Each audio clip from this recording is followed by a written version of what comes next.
Hello, everyone, and welcome back to X-Ranger. Before we begin, I thought it would be interesting if each of you could leave a comment indicating which part of the world you're joining us from. Also, don't forget to like and subscribe if you're enjoying the episodes. Now let's get comfortable, relax, and start our program.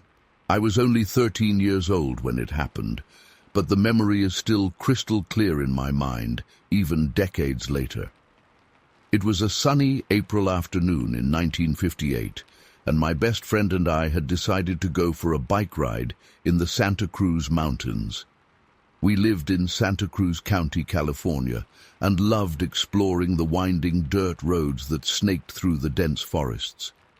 The air was crisp and cool as we pedaled along, surrounded by towering redwood trees that blocked out most of the sunlight.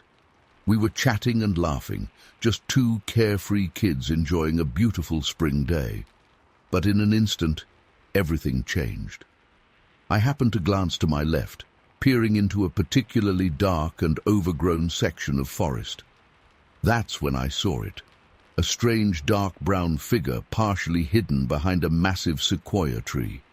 At first I thought it was just an oddly shaped stump or something, but then it moved. My heart nearly stopped as I realized I was looking at some kind of creature. It was huge, at least 6 feet tall, probably more. The body shape was unmistakably humanoid, but there was something very wrong and unnatural about its proportions. The arms seemed too long, the shoulders too broad. I only caught a glimpse for a second or two before the thing darted away with shocking speed, effortlessly gliding between the trees. But in that brief moment, I locked eyes with it. I'll never forget the intense, intelligent gaze that met mine. Those eyes didn't belong to any animal I'd ever seen. I was so startled that I nearly crashed my bike, swerving wildly as I tried to process what I'd just witnessed.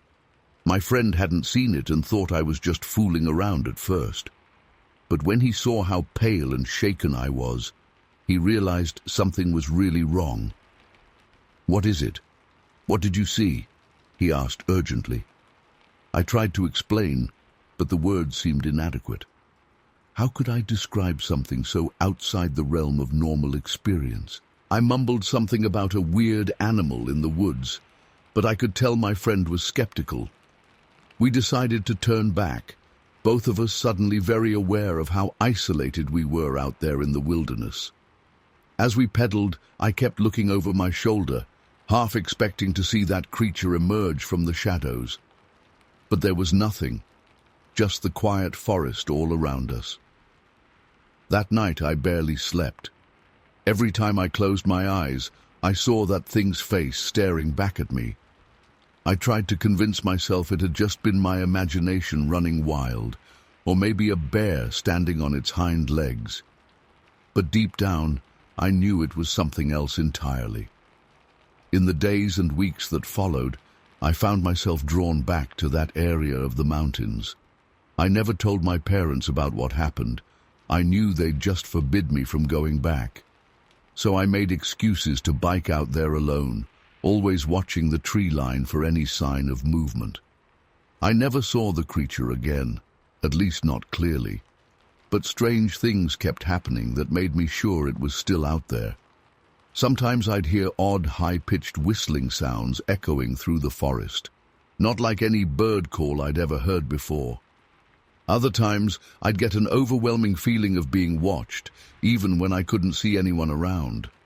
One time, I found some weird tracks in a muddy section of the trail.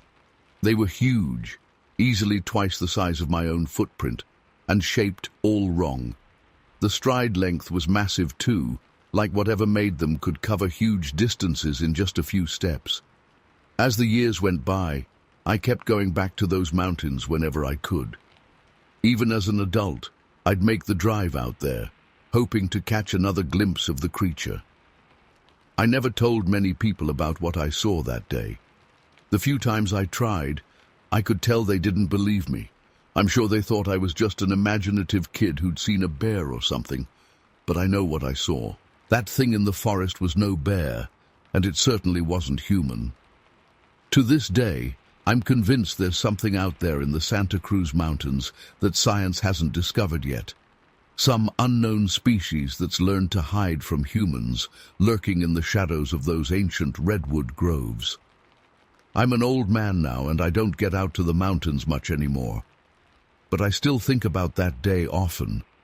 I wonder if that creature is still out there, or if there are others like it.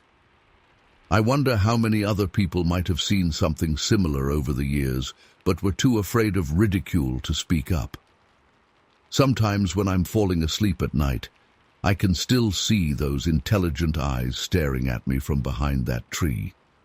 And I know that no matter how much time passes, I'll never forget my encounter with the unknown that spring day in 1958. The experience changed me profoundly. It opened my eyes to the possibility that there's so much we don't understand about the world around us, that there could be incredible discoveries just waiting to be made, hidden away in the wild places that still exist. I've spent countless hours over the decades researching similar encounters, poring over books and newspaper clippings about supposed Bigfoot sightings.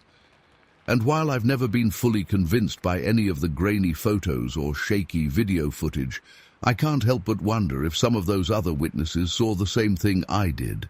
There's a part of me that wishes I had concrete proof, a photo, a footprint cast, something tangible to validate what I experienced.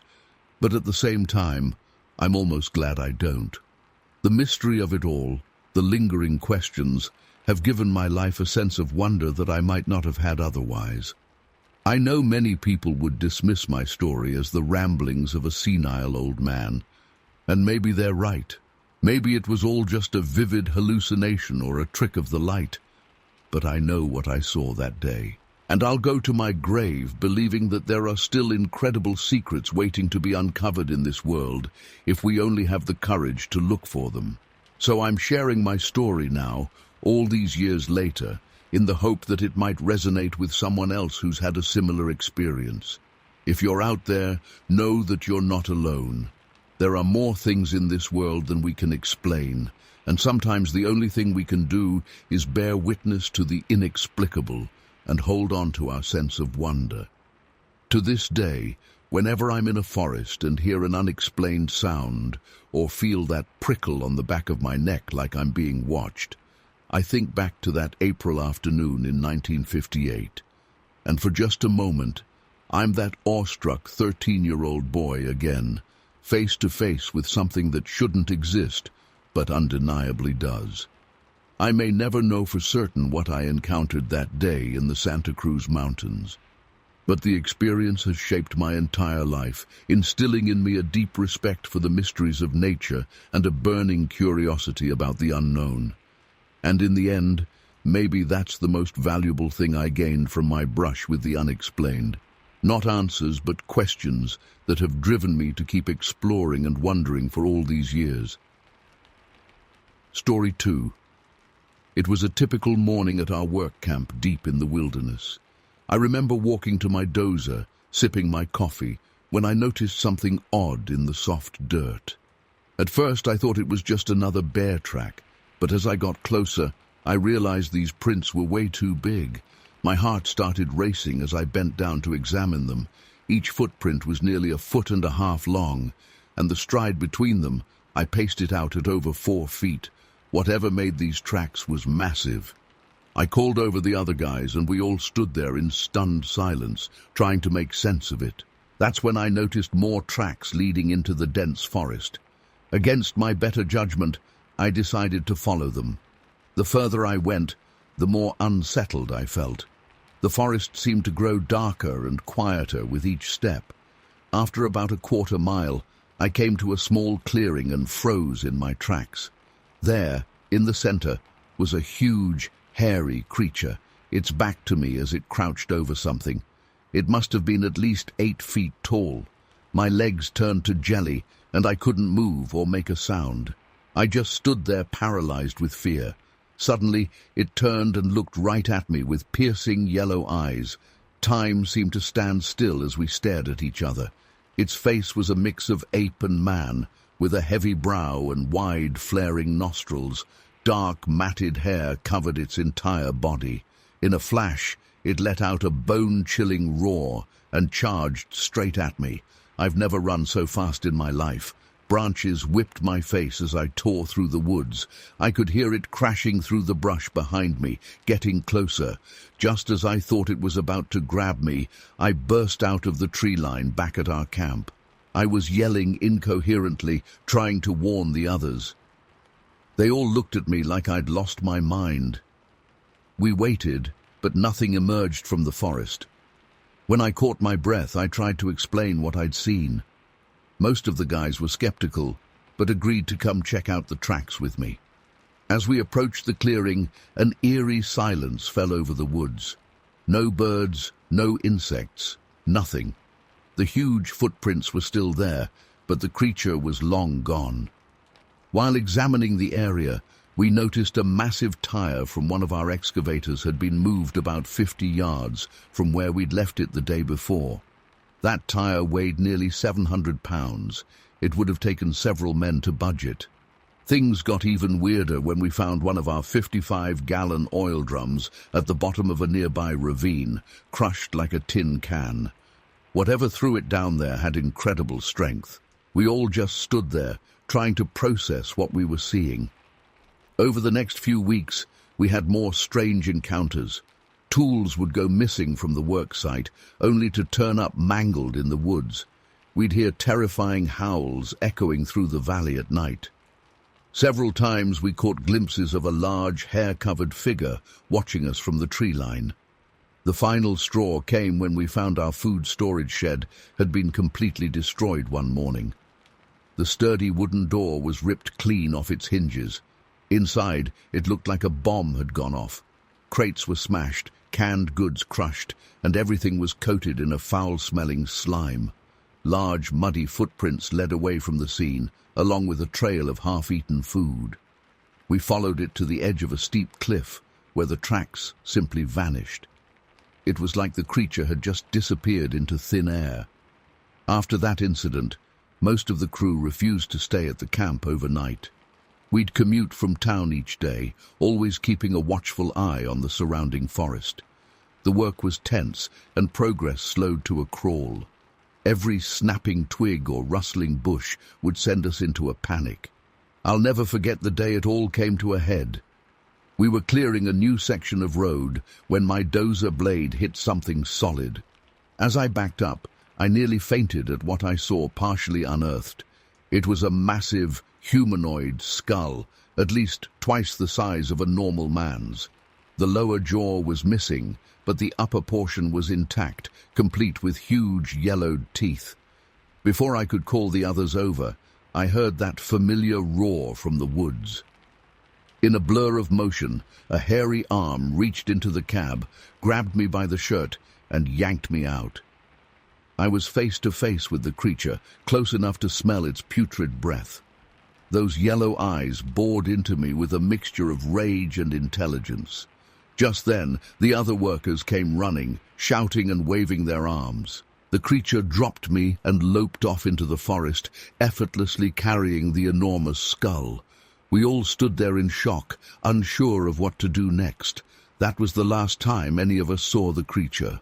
Work on the project was halted soon after, and the whole area was roped off as a hazardous site. Government types in suits showed up, asking all sorts of questions and swearing us to secrecy. They confiscated our photos and plaster casts of the footprints.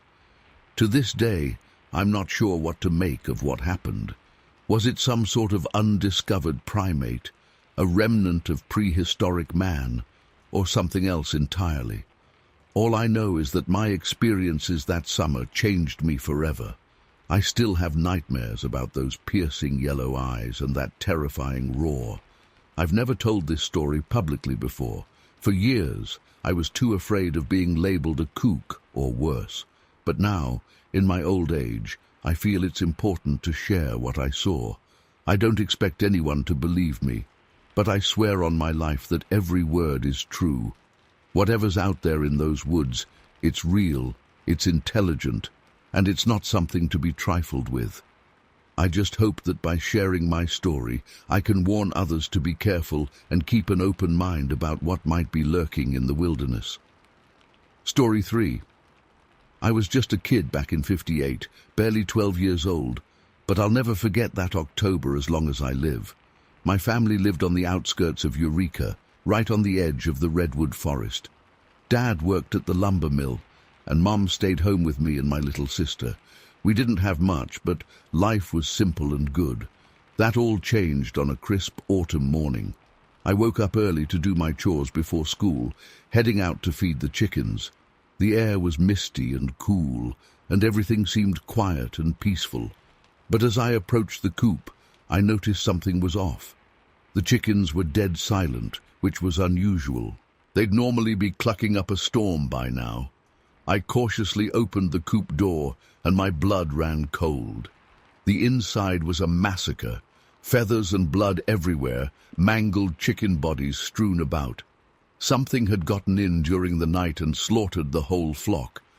But what could have done this? A bear? A mountain lion? The coop was secure, with no signs of forced entry. Shaken, I ran back to the house to tell my parents. Dad came out to investigate, his face grim as he surveyed the carnage. He muttered something about calling the game warden, then told me to stay close to the house and be on high alert. For the next few days, an uneasy tension settled over our little homestead. Dad reinforced all the animal enclosures and kept his rifle close at hand. We kids weren't allowed to play in the woods like usual. Even the forest itself seemed different, quieter, as if the wildlife was laying low. About a week after the chicken incident, I was lying awake in bed one night, unable to sleep. A full moon bathed everything in silvery light. Suddenly, I heard a commotion from the direction of our dog pen, barking, snarling, then yelping that abruptly cut off. My heart started racing. I crept to the window and peered out. What I saw next will haunt me for the rest of my days. There in the moonlight stood the most terrifying creature I've ever laid eyes on. It was massive, at least 8 or 9 feet tall, and covered in shaggy, dark fur. But it wasn't a bear. This thing was standing upright on 2 legs like a man. Its arms were long and powerful-looking, ending in huge hands with wicked claws. The beast was hunched over our dog pen. To my horror, I realized it was feeding on something. One of our dogs lay motionless at its feet, while it tore into another with savage ferocity. Blood matted its fur and dripped from its muzzle. I was paralyzed with fear, unable to move or cry out. Part of me wondered if this was just a nightmare. But the sounds and smells were far too vivid. The wet tearing of flesh, the coppery scent of blood on the night air. The creature paused in its feast and slowly raised its head, as if sensing it was being watched. When it turned towards the house, I got my first clear look at its face. It was like nothing I'd ever seen. A bizarre mix of ape and man, with a sloping forehead, deep-set eyes that glowed in the moonlight, and a mouth full of sharp fangs. Those eyes locked onto mine, and in that moment I felt a primal terror beyond anything I'd experienced before. This wasn't just an animal. There was an awful intelligence in that gaze. My legs finally unfroze, and I stumbled backwards, falling onto my bed. I pulled the covers over my head like a little kid, shaking uncontrollably. I don't know how long I lay there, too scared to move. Eventually, I must have passed out from sheer emotional exhaustion. When I woke the next morning, I immediately ran to the window. The scene outside looked normal in the early morning light, but as my eyes fell on the dog pen, my blood ran cold. The gate was torn off its hinges, and dark stains marred the dirt. 2 of our 4 dogs were missing entirely. The other 2 lay dead, their bodies horribly mangled. It hadn't been a dream after all. I ran to wake my parents, babbling hysterically about what I'd seen. Dad looked grim but skeptical as I described the monster. He said I must have dreamed it, that it was probably just a bear that got the dogs, but I knew what I saw. Word spread quickly through our small community. Other folks had lost livestock recently too. A couple of hunters claimed to have spotted a huge, ape-like creature in the woods. Most people laughed it off as tall tales, but others weren't so sure. About a week later, my Uncle Roy had an encounter that made my blood run cold. He worked construction and was staying in a small cabin on a job site deep in the forest. Late one night, he was jolted awake by heavy footsteps and snuffling noises right outside. At first, he froze, thinking it must be a bear.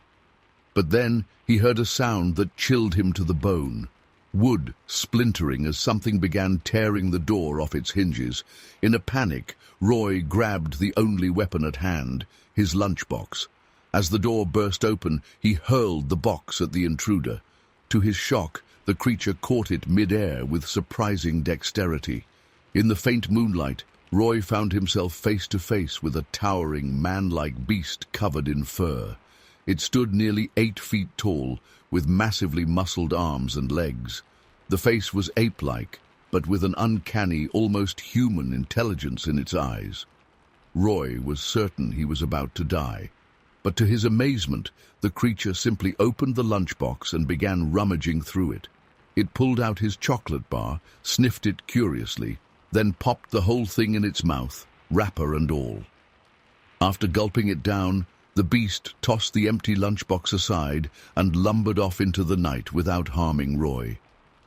When he told us this story, Roy was still visibly shaken. He swore up and down it wasn't a bear or any known animal.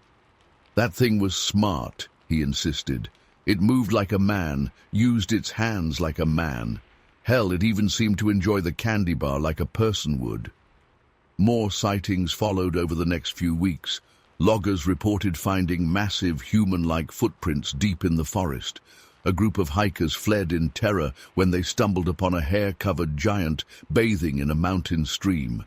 Each story added to the growing sense of fear and unease in our community. The final straw came when 4 dogs belonging to Curtis Mitchell, a local Native American man, were found brutally killed near the edge of town. Curtis himself claimed to have seen the culprit, a huge, naked, hair-covered creature walking on 2 legs like a man. At that point, even the skeptics had to admit something strange was going on. A hunting party was organized to track down whatever was terrorizing the area. My dad joined up, along with about a dozen other men from town. They headed into the deepest part of the forest, following a trail of broken branches and strange footprints. As night fell, they made camp in a small clearing. The mood was tense, with every snapping twig making them jump. In the early hours before dawn, they were awoken by a blood-curdling howl unlike anything they'd ever heard. It was followed by the sound of something massive crashing through the underbrush, heading straight for their camp. The men scrambled for their weapons, forming a circle with their backs to the fire. Suddenly, a huge, dark shape burst from the tree line. In the flickering firelight, they caught glimpses of matted fur, gleaming fangs, and eyes that shone with an eerie intelligence.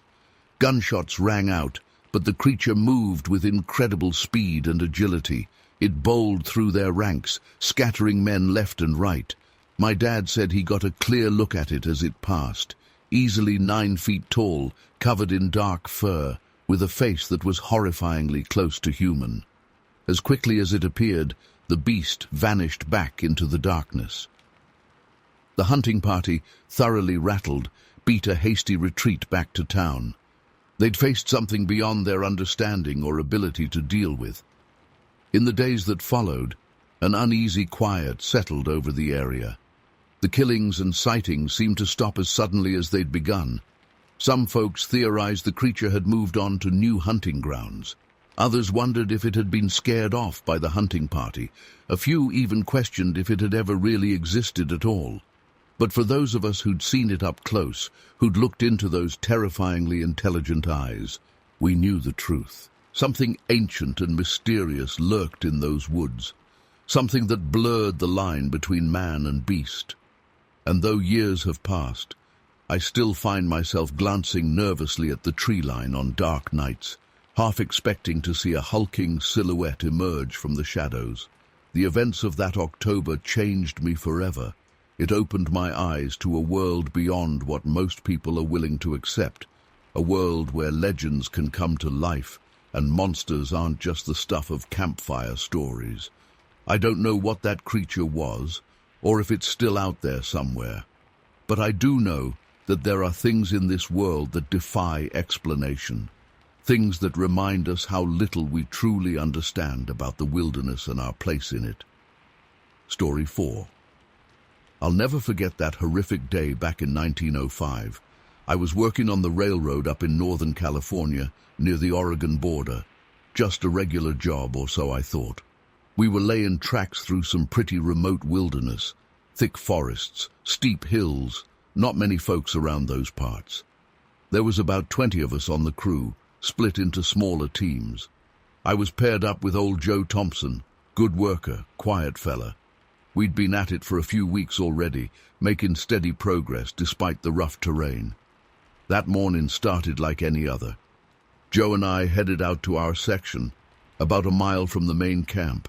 The air was crisp, fog hanging low between the trees. Couldn't shake this uneasy feeling in my gut, like something wasn't quite right. We'd been working for a couple hours when I realized I hadn't heard Joe in a while. Figured he'd just wandered off to take care of business, if you know what I mean. But after 15 minutes passed, I started to worry. "Joe?" I called out. No answer. "Hey, Joe, where'd you get off to?" Still nothing.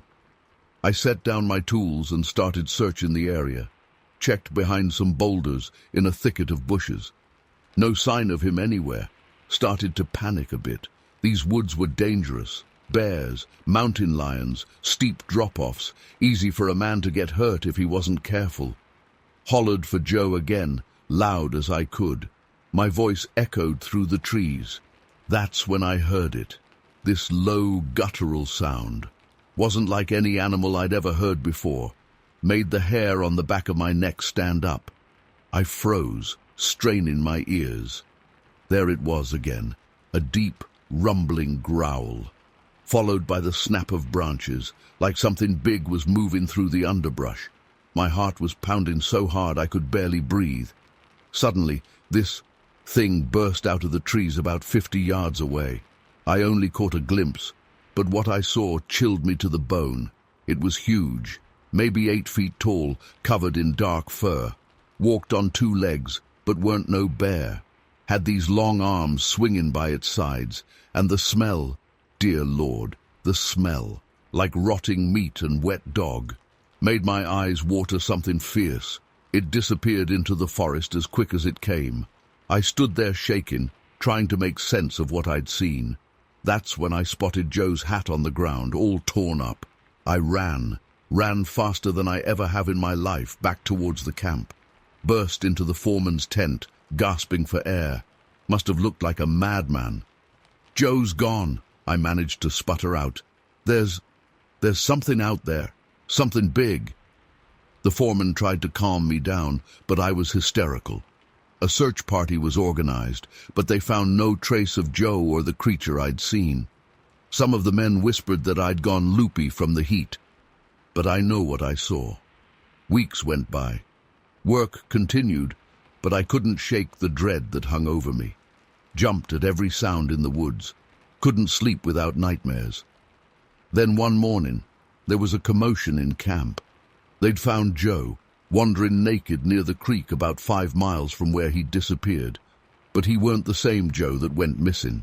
His eyes were wild, unfocused, skin pale as a ghost, covered in scratches and bruises. And his hands and feet, they were raw, like the skin had been scraped clean off. He was muttering nonsense, shaking all over. Took a while to calm him down enough to tell his story. And what a story it was. Joe said he'd been grabbed from behind that day in the woods, something huge and powerful, covered in thick fur. It carried him for miles, finally dumping him in some kind of pit or cave. He described his captor as a massive, ape-like creature. But here's the kicker. Joe swore up and down it was female. Said she had these big, swollen breasts and moved with a sort of lumbering grace. The thing kept him trapped in that hole for weeks. Joe said she'd bring him berries and raw meat to eat. But the worst part, she'd hold him down and lick his hands and feet for hours on end. Over and over, day after day. Joe figured it was to keep the skin raw so he couldn't climb out or run away. He managed to escape when the creature left to hunt one day, crawled out of the pit and ran for his life, ended up collapsed by that creek where we found him.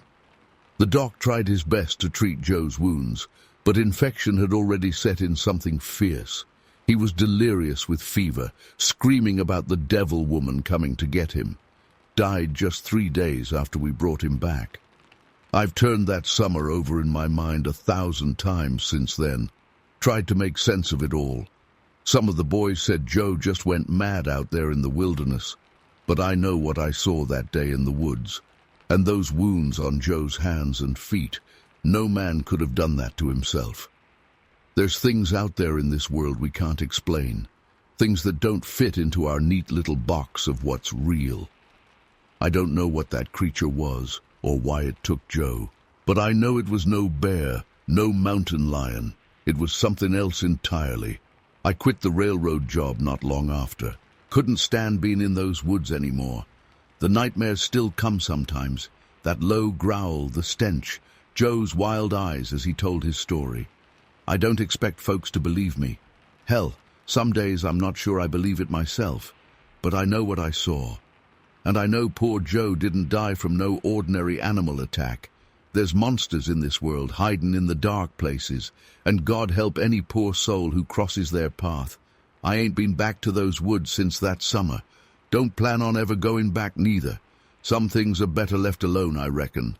But I'll never forget Joe Thompson or the nightmare we stumbled into out there in the wilderness.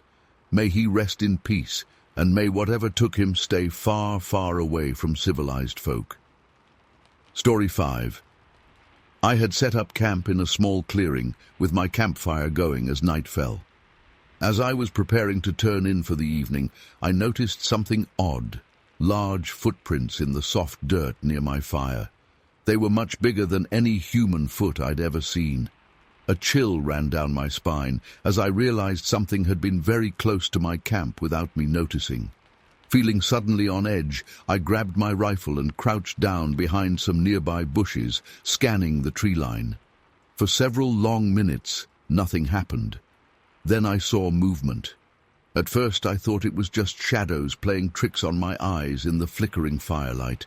But then I saw it clearly. A creature, unlike anything I'd ever encountered, emerged from the darkness. It was short, only about 5 feet tall, but powerfully built with broad, square shoulders. Its body was long and covered entirely in dark brown fur. The head seemed almost too small for its muscular frame, perched atop a thick neck. Its legs were surprisingly short and stubby compared to the rest of its body. I held my breath, not daring to move a muscle as I watched this bizarre creature. It moved with surprising grace for its stocky build, approaching my campfire with what seemed like curiosity. To my shock, it reached out and began manipulating the fire, poking at it with a stick much like a human would. This was no mere animal. There was clear intelligence in its actions. Suddenly, it let out a high-pitched whistle that made my hair stand on end. I heard rustling from the other side of the clearing, and to my amazement, a second creature emerged to join the first. They seemed to communicate through a series of grunts and whistles. My heart was pounding so hard I was sure they would hear it. The two creatures were no more than 20 feet from my hiding spot. I could smell their musky animal scent on the breeze. They lingered by the fire for several minutes, seeming to examine my campsite with interest. I was paralyzed with a mixture of fear and fascination. Part of me wanted to leap out and confront them, to prove to myself that this was real. But a deeper instinct kept me rooted in place, warning me that revealing myself could be dangerous.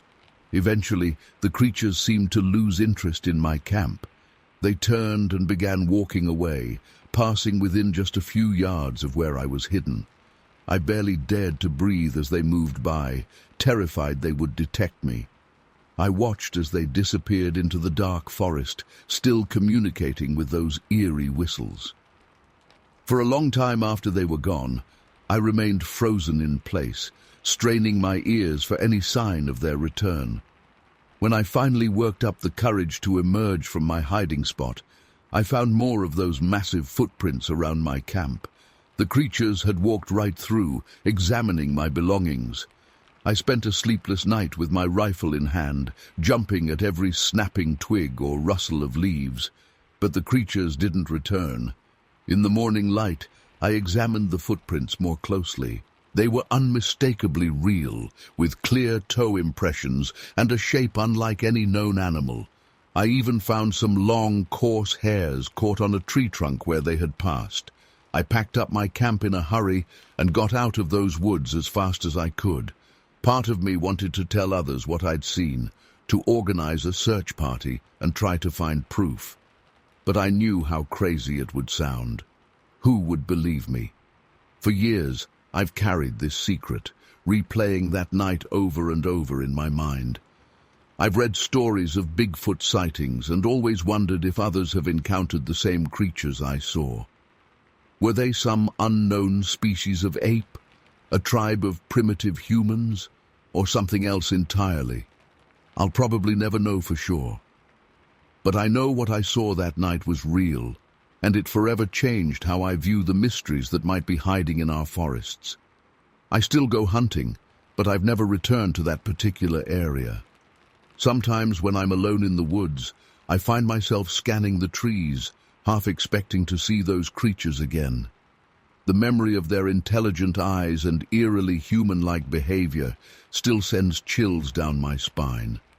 I'm sharing this story now because I'm getting older, and I don't want this experience to be lost to time.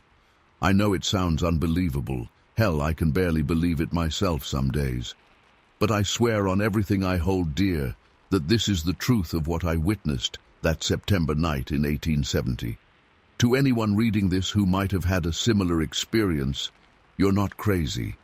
There are things in this world that defy explanation, creatures that may have eluded scientific discovery. I don't know what those beings were that I encountered, but I know they were real. And I know that somewhere out there, in the vast wilderness of our country, they may still be roaming free, hidden from human eyes. I often wonder what would have happened if I had revealed myself that night, or if they had discovered me hiding in the bushes. Would they have attacked, tried to communicate, simply run away? The questions haunt me to this day.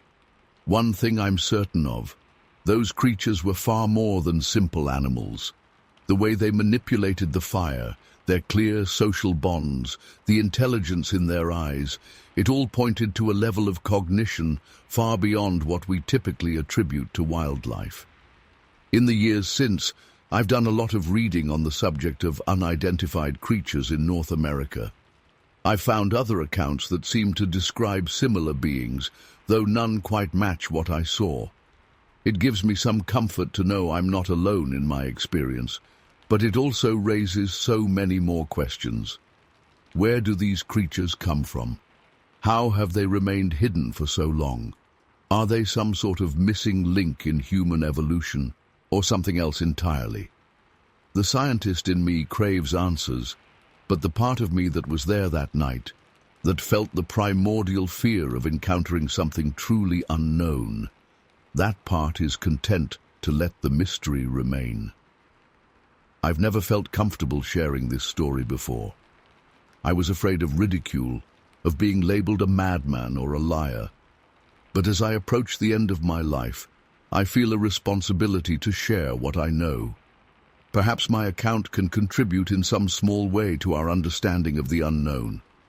To those who would dismiss my story outright, I ask only that you keep an open mind. Our world is vast and full of wonders we have yet to fully comprehend. Just because something seems impossible doesn't mean it isn't real. And to those who venture into the wilderness, stay alert, stay safe. And remember that there may be eyes watching you from the shadows, eyes that belong to creatures we can scarcely imagine. I'll never forget that night in Grayson. The sight of those creatures, the sound of their whistles, the feeling of being in the presence of something truly unknown. It's all seared into my memory. It was terrifying, yes, but also awe-inspiring in a way I've never been able to fully articulate. Whatever those beings were, wherever they came from, I hope they're still out there somewhere, hidden away in the vast wilderness, living their lives free from human interference. And maybe, just maybe, someday we'll learn the truth about them. Until then, I'll carry this secret with me, always wondering, always remembering that night when the impossible became real and my understanding of the world was forever changed. Story 6. It was a warm day in early July. The air was thick with the scent of pine and wildflowers. I had been tracking a deer for hours, moving silently through the underbrush. As I crested a small hill, I froze. There, not 50 feet away, was a creature unlike anything I had ever seen before. At first glance, it looked almost like a bear standing on its hind legs. But as I studied it more closely, I realized this was something else entirely.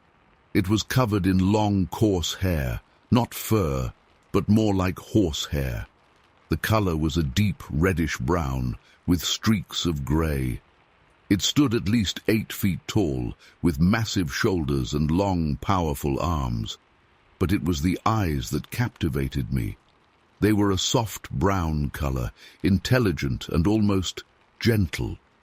There was an awareness there, a consciousness that seemed far beyond that of any animal I had encountered before.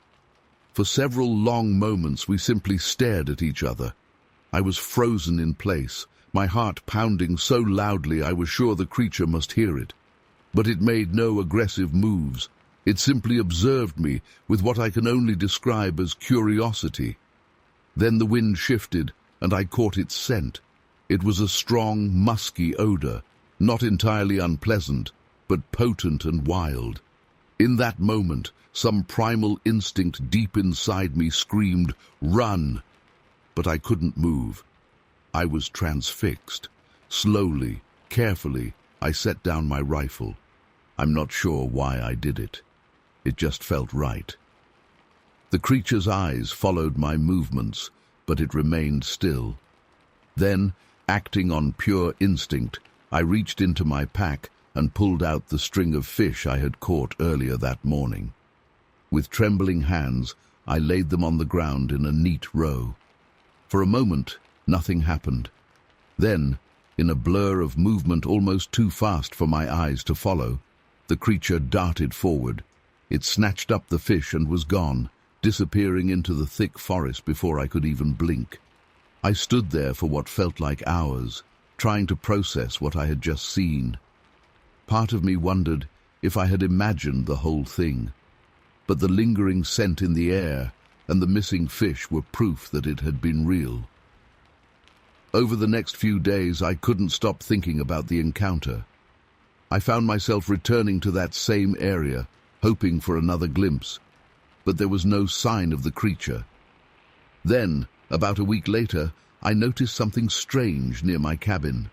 There, neatly piled by the door, was a stack of perfectly cured deer skins.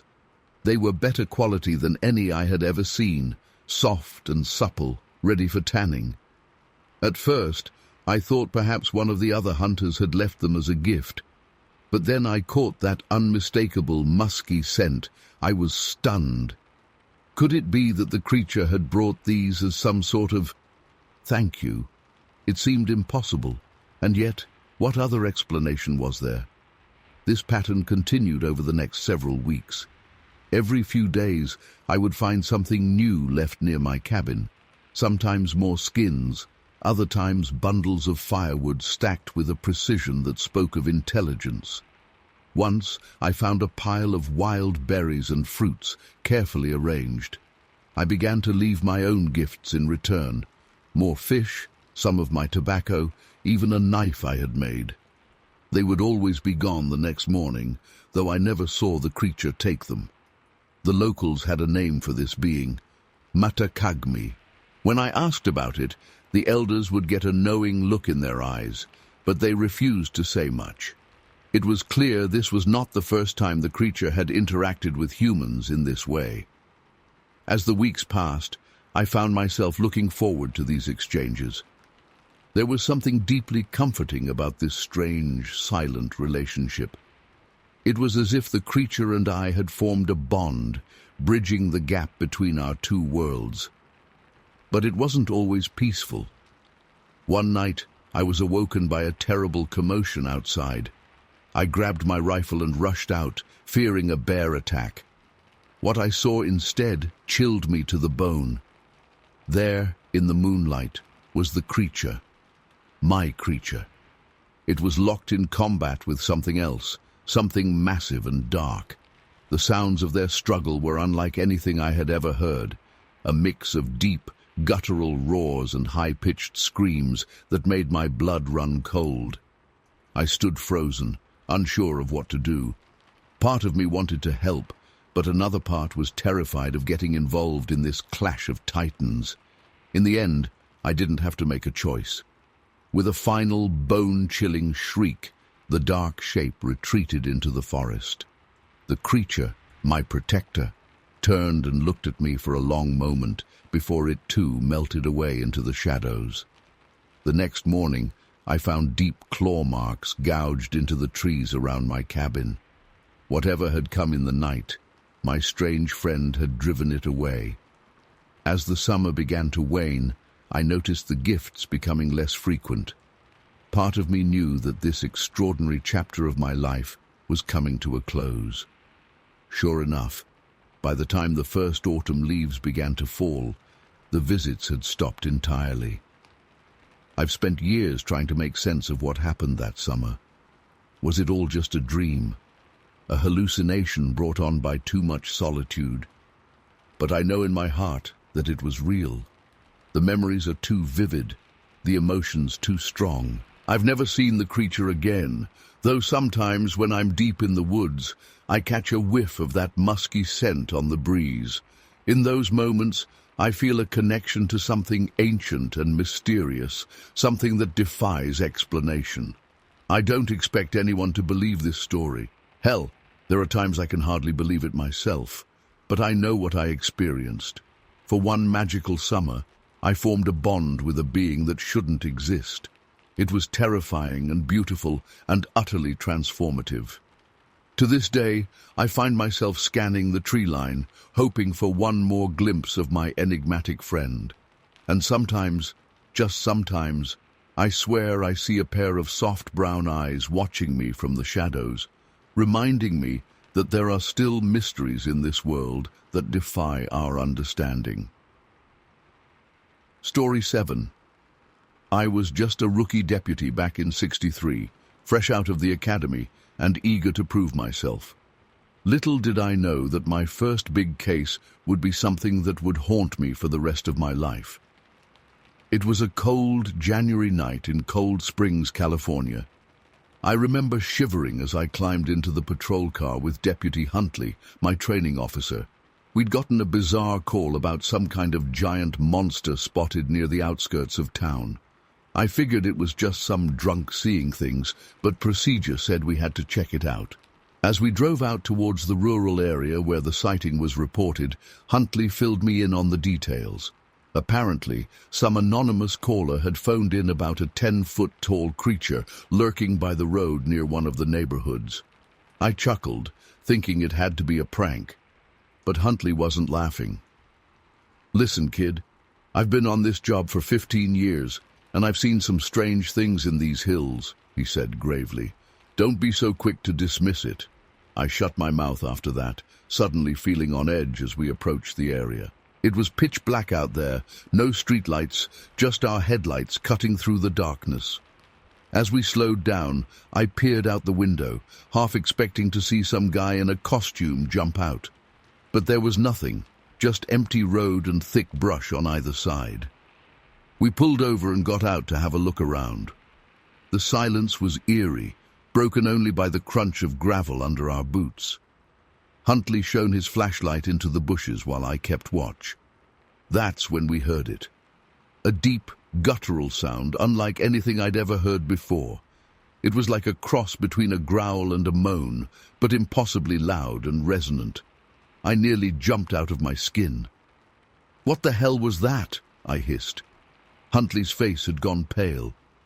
"I don't know," he whispered. "But it came from over there." He gestured towards a particularly dense patch of vegetation. We approached cautiously, weapons drawn. The bushes were so thick we could barely see a few feet in.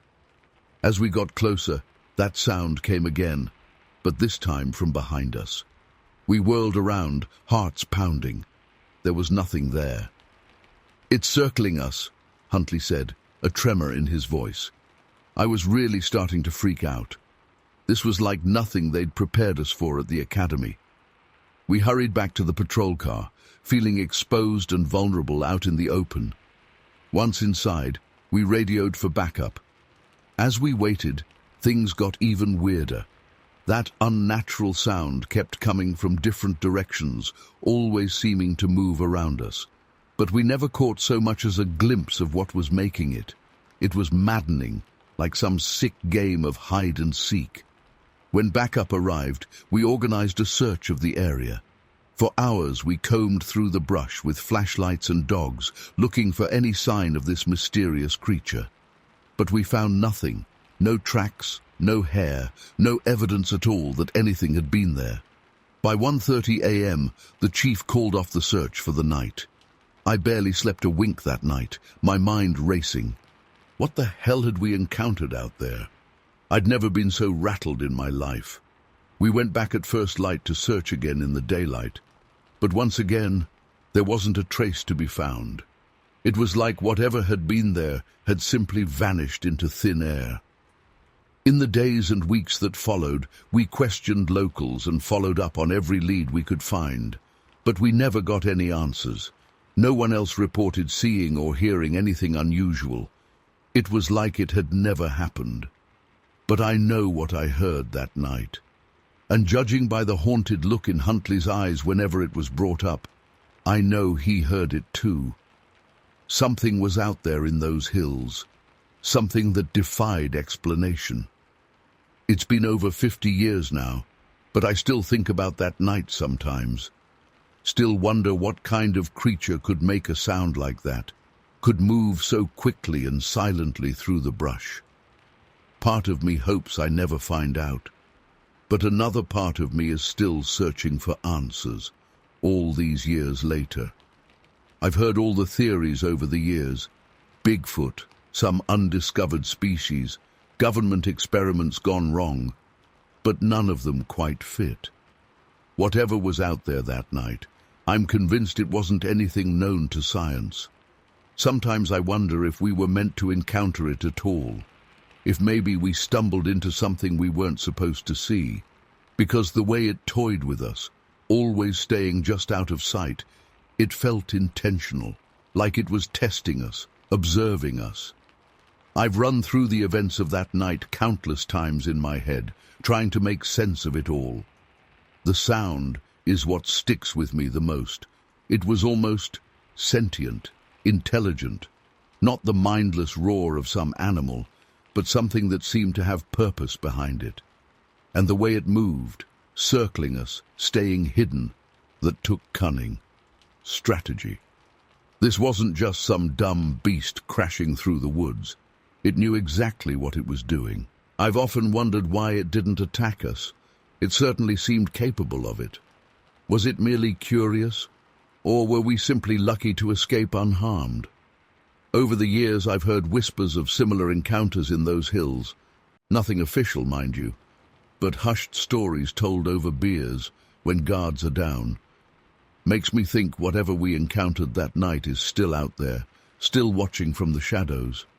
I retired from the force years ago, but I still find myself driving out to those hills sometimes, just sitting in my car, watching the tree line, hoping for... what? A glimpse? A sign? Closure? I'm not even sure anymore. All I know is that night changed me, made me question everything I thought I knew about the world, about what's really out there in the dark. Sometimes I wish I could forget it all, go back to seeing the world as I did before. But then I remember that sound, that impossible, haunting sound, and I know I'll never be the same.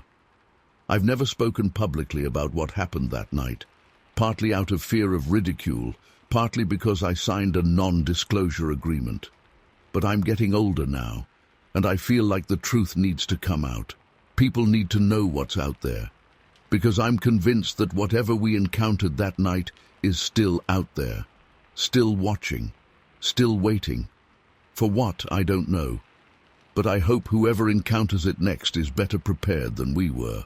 So, if you're ever driving through those hills late at night, and you hear something that doesn't sound quite right, something that sends chills down your spine and makes the hair on the back of your neck stand up, don't dismiss it.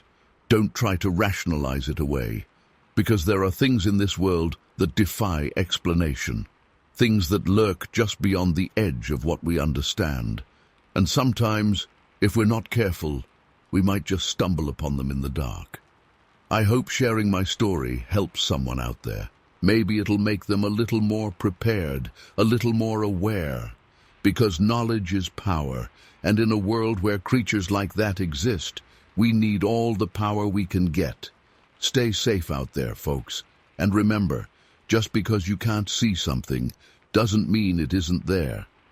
Watching, waiting, ready to make that bone-chilling sound that will haunt your dreams for the rest of your life. Story 8. As I was walking to my truck in the parking lot, I suddenly heard the most blood-curdling sound I've ever heard in my life. It sounded like a dog in absolute agony, yelping and howling in terror. The noise sent chills down my spine. Something about it just felt wrong, unnatural. My first instinct was to investigate and see if I could help the poor animal. I cautiously made my way towards the source of the sound, which seemed to be coming from near the edge of the forest that bordered the lumber mill property. As I got closer, the yelping abruptly stopped. An eerie silence fell over the area. The hairs on the back of my neck stood up. Every instinct was telling me to turn back, but my curiosity got the better of me. That's when I saw it. In the dim light of dusk, I caught sight of an enormous, hulking figure standing near a 6-foot-tall fence at the forest's edge. My blood ran cold as I took in its appearance. It was covered in dark, matted fur and had to be at least 8 feet tall. But the most unsettling part was its face. It looked almost human-like, but distorted and feral.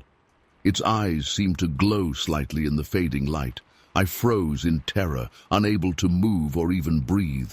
The creature slowly turned its head and locked eyes with me. In that moment, I felt like prey being sized up by a predator. Pure, primal fear coursed through my body. Every fiber of my being was screaming at me to run. Finally, my survival instincts kicked in, and I turned to sprint back towards the safety of the mill. But I had only taken a few steps when I felt an immense force slam into my back, knocking me face first to the ground. The wind was knocked out of me as I hit the dirt. I could feel the creature's hot, rancid breath on the back of my neck. Its massive weight pinned me down as I struggled to break free. In a panic, I managed to roll onto my back. I found myself staring up at the monstrous face of the creature, now mere inches from my own. Its eyes were pitch black and soulless. Strings of drool hung from its snarling mouth, revealing yellowed fangs. The stench of rotting meat assaulted my nostrils. I knew in that moment that I was going to die. Just then, I heard shouting in the distance. It was Bud Jenkins and his wife, a couple who lived in a small house near the mill. They must have heard the commotion and come to investigate. The creature's head snapped up at the sound of their voices. In that split second of distraction, I managed to wrench myself free from its grasp. I scrambled to my feet and ran faster than I ever have in my life towards Bud and his wife.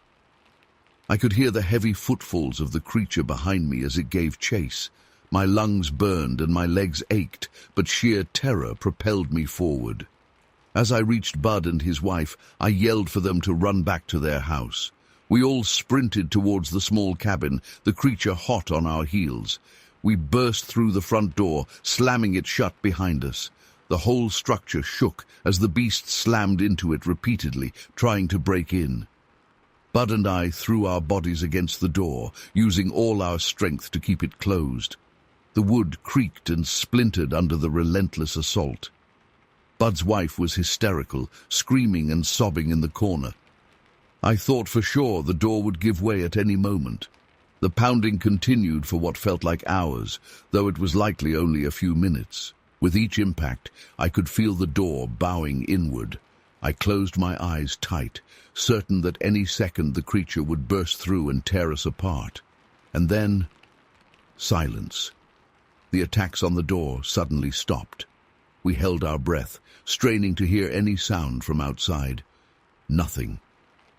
After a few tense minutes, Bud's wife hesitantly peeked out the window.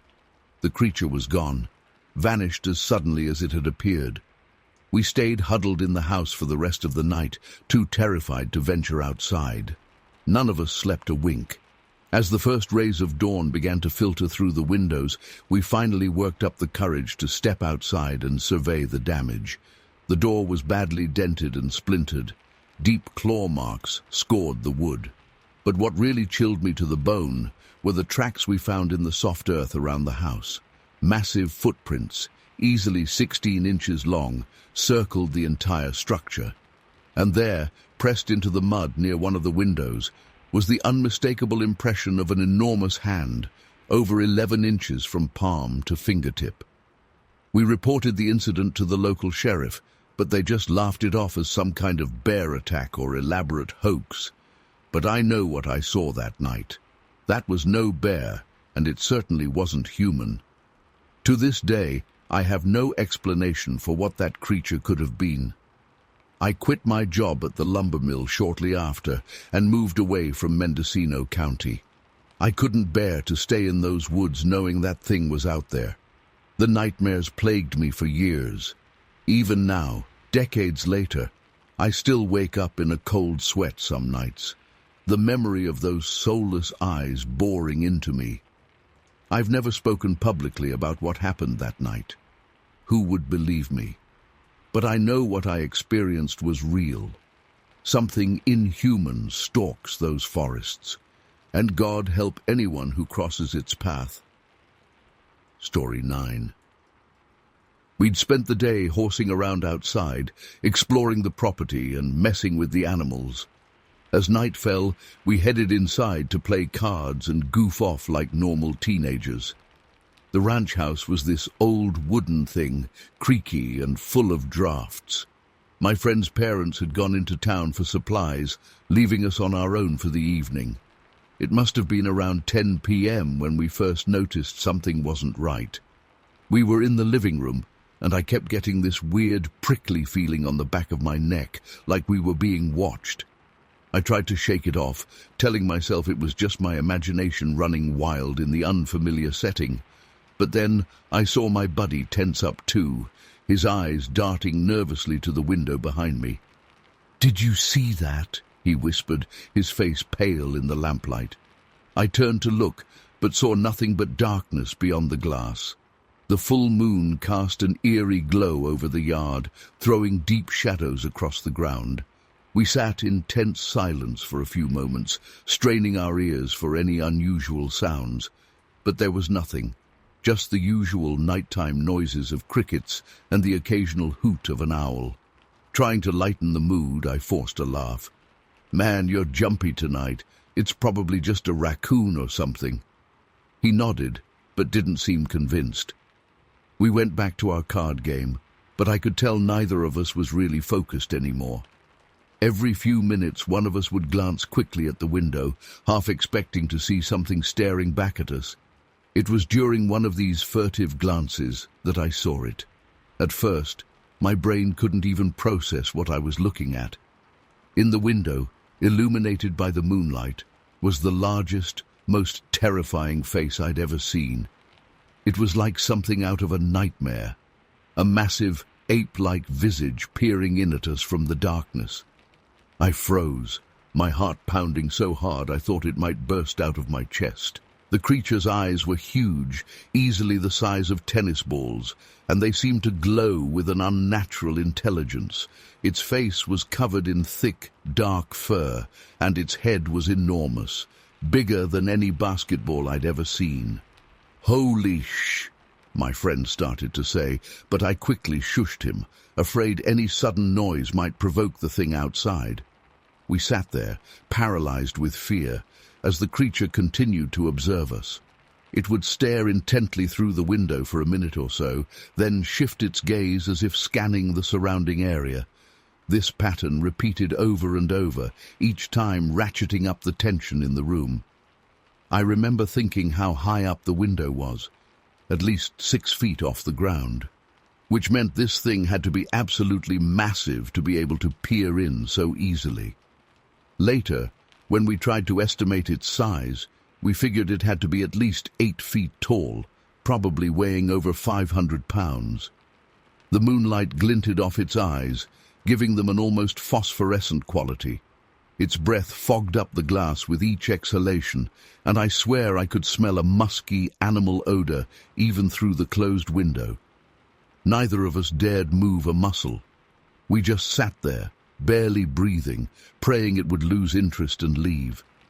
But it didn't. For what felt like an eternity, but was probably closer to 10 minutes, it continued its unsettling vigil. I've never felt fear like that before or since.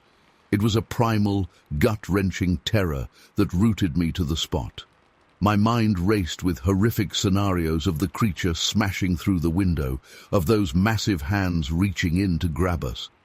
I thought about making a run for it, but I knew there was no way we could outrun something that big. Just when I thought I couldn't take the suspense any longer, something changed. The creature's head suddenly snapped to the side, as if it had heard something in the distance. It peered intently into the darkness for a few seconds, then looked back at us one last time. In that moment, I swear I saw something like curiosity in its eyes, not the mindless aggression of a wild animal, but something almost human. And then, as suddenly as it had appeared, it was gone. One moment it was there, filling the entire window frame, and the next there was nothing but empty darkness. We heard a series of heavy footsteps crunching through the underbrush, growing fainter as whatever it was retreated into the night. For several minutes after it left, we remained frozen in place, afraid to even breathe too loudly. Finally, my friend broke the silence with a shaky whisper. What the hell was that thing?" I shook my head, still struggling to process what we'd just witnessed. "I don't know, man. I don't know." We spent the rest of the night huddled in the living room, every creak and groan of the old house making us jump. When dawn finally broke, we ventured outside to look for tracks. Sure enough, there in the soft earth beneath the window, we found a set of enormous footprints. They were easily 18 inches long and incredibly wide, with 5 distinct toe impressions. Whatever had made them was definitely bipedal, but far larger than any human. We showed the tracks to my friend's parents when they returned, but they were skeptical. They suggested it might have been a bear, despite the clearly human-like shape of the prints. I think they just couldn't bring themselves to consider the alternative. In the years since that night, I've done a lot of research trying to make sense of what we saw. I've read about Bigfoot sightings and watched countless documentaries, but nothing quite matches up with our experience. The sheer size of the creature, the intelligence in its eyes. It was like nothing I've ever encountered before or since. I know how this story must sound to most people. Hell, if someone had told me this tale before that night, I probably would have laughed it off too. But I know what I saw. That face at the window was real, and it changed my understanding of the world forever. To this day, I can't explain what happened on that ranch in Mariposa County. Was it some unknown species of primate? A creature from folklore come to life? Or something else entirely? I don't have answers, only questions that have haunted me for decades. One thing I do know is that I'll never forget those eyes staring in at us, or the mix of fear and wonder I felt in that moment. It was a reminder that there are still mysteries in this world, things that defy easy explanation. And sometimes those mysteries come right up to your window and look you in the face. I don't expect anyone to believe me. Hell, there are days I'm not sure I believe it myself. But I know what I saw that night, and it's a memory that will stay with me for the rest of my life. If you're ever out in the wilderness, especially in those remote parts of California, keep your eyes open. You never know what might be watching you from the shadows. Story 10. I still remember that day in August 1962, like it was yesterday. The sun was just starting to set as I pedaled my bike along the dusty road on the outskirts of Patterson. It was a quiet evening, and I was enjoying the cool breeze after a hot summer day. My two dogs, Rex and Buddy, were trotting alongside me as usual. Rex was my loyal collie, always alert and protective. Buddy was an energetic Australian shepherd, always eager for adventure. As we approached Mr. Johnson's beet field, something felt off. The air seemed to get heavier, and an eerie silence fell over everything. Suddenly, Rex and Buddy started barking like crazy. I mean, they've barked at rabbits and squirrels before, but this was different. They were going absolutely nuts, hackles raised and everything. I slowed my bike to a stop, trying to figure out what had gotten into them. That's when I saw it. In the middle of the beet field, maybe 50 yards away, was this thing. At first I thought it was just a really tall person, but as my eyes adjusted in the fading light, I realized it was way too big to be human. It had to be at least 9 feet tall, maybe more, and it was covered in light grayish fur or hair all over its body. I froze, my heart pounding in my chest. The creature was just standing there, completely motionless, staring right at me. I couldn't make out its face clearly in the dim light, but I could feel its eyes boring into me. It was the most terrifying moment of my life. Rex and Buddy were going absolutely ballistic at this point, barking and growling like they were ready to take on a grizzly bear. But they wouldn't leave my side. It was like they knew they needed to protect me. I don't know how long we all stood there frozen like that. It felt like hours, but it was probably only a minute or two. I was too scared to move or make a sound. I just kept staring at this massive furry creature, trying to make sense of what I was seeing. Then, without warning, it turned and loped off into the trees at the edge of the field. Its gait was weird, kind of a smooth, gliding run that covered ground incredibly quickly. Within seconds, it had vanished into the shadows of the forest. As soon as it was gone, I snapped out of my daze and pedaled home as fast as I could, Rex and Buddy sprinting to keep up. I burst through the front door, out of breath and shaking. My mom took one look at me and knew something was wrong. "What happened? Are you okay?" she asked, concern etched on her face.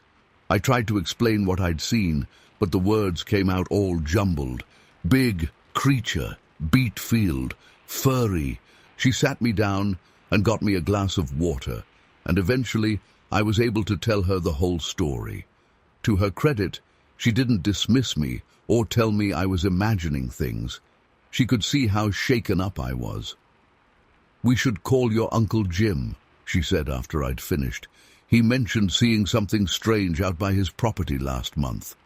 So we called up Uncle Jim, and he came right over. As soon as I described what I'd seen, his face went pale. "I'll be damned," he muttered. I thought I was going crazy. Uncle Jim then told us about his own encounter a few weeks back. He'd been out checking his fences at dusk when he saw what he described as a giant white ape moving through the trees on the edge of his land. He'd only caught a glimpse of it, but it matched my description almost exactly. huge, bipedal, covered in light-colored fur. "I didn't tell anyone because I figured they'd think I was nuts," he said. "But now, well, I reckon there's something out there in those woods." Over the next few days, we started hearing other stories from around town. Old man Peterson, who ran the dairy farm just outside Patterson, reported that something had been spooking his cows at night. He'd go out to check on them and find the whole herd huddled in one corner of the field, shaking and refusing to move. Mrs. Abernathy, who lived on the edge of town, swore she'd heard strange howling noises coming from the forest behind her house. Not like a coyote or a wolf, she said, but something deeper and more guttural. And Tommy Wilson, one of my classmates, said he'd found huge human-like footprints down by Miller's Creek. When I went to look with him the next day, they were gone. Washed away by the rain, I guess. The whole town was on edge for weeks. Some folks organized hunting parties to go look for the creature, but they never found anything. The local paper ran a story about Bigfoot fever hitting Patterson, but most people outside of town didn't take it seriously. As for me, I couldn't shake the memory of that encounter. For months afterwards, I had nightmares about those eyes staring at me in the twilight. I refused to ride my bike anywhere near that beet field, always taking the long way around. Rex and Buddy seemed changed by the experience too. They became even more protective, always on alert when we were outside. Sometimes they'd start growling at nothing, staring off into the woods like they sensed something we couldn't see. As time passed, the excitement in town died down. People stopped talking about it as much, and life pretty much went back to normal. But I never forgot what I saw that day. Even now, decades later, I can close my eyes and see that massive, furry figure standing motionless in the field. I've read about other Bigfoot sightings over the years, seen the blurry photos and shaky videos, but nothing compares to seeing it in person, to feeling the sheer presence of something that shouldn't exist. I don't know what it was I saw that day. Maybe it was some undiscovered species, or maybe it was something that science can't explain. All I know is that it was real, and it changed how I see the world. Sometimes when I'm out hiking or camping, I'll get that prickly feeling on the back of my neck, like I'm being watched. And for a split second, I'll wonder if it's out there still, moving silently through the forests, watching us from the shadows. I've never seen it again, and part of me hopes I never do. But another part of me wonders, what if? What if I could prove to the world that what I saw was real?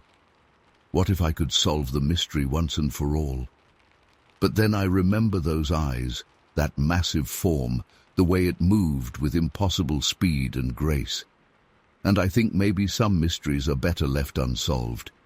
Maybe there are things out there in the wild places of the world that we're not meant to understand. All I know for sure is that on a warm August evening in 1962, I saw something that defied explanation. And whether anyone believes me or not, I'll carry that memory with me for the rest of my life. Story 11. I'll never forget that day in August 1963. I was 19 years old, out hunting with my buddies in Humboldt County, California. We'd been tracking deer all morning without much luck, so I decided to climb up some rocky cliffs to get a better vantage point and maybe scare some game towards the others. The sun was beating down hard as I made my way up the steep incline. My boots scraped against loose rocks, and I had to grab onto shrubs to keep my balance. Finally, I reached a good spot with some cover, a thick patch of blueberry bushes near the edge of the cliff. I crouched down, catching my breath and enjoying the sweet berries. That's when I noticed the smell. It hit me suddenly, this heavy, musky odor unlike anything I'd encountered before. At first I thought maybe it was just the pungent scent of the berries, but this was different. Earthier, more intense, almost like wet dog mixed with decaying vegetation. I froze, straining my ears. The forest had gone eerily quiet. No birds chirping, no rustling in the underbrush. Just an oppressive silence broken only by the pounding of my own heart.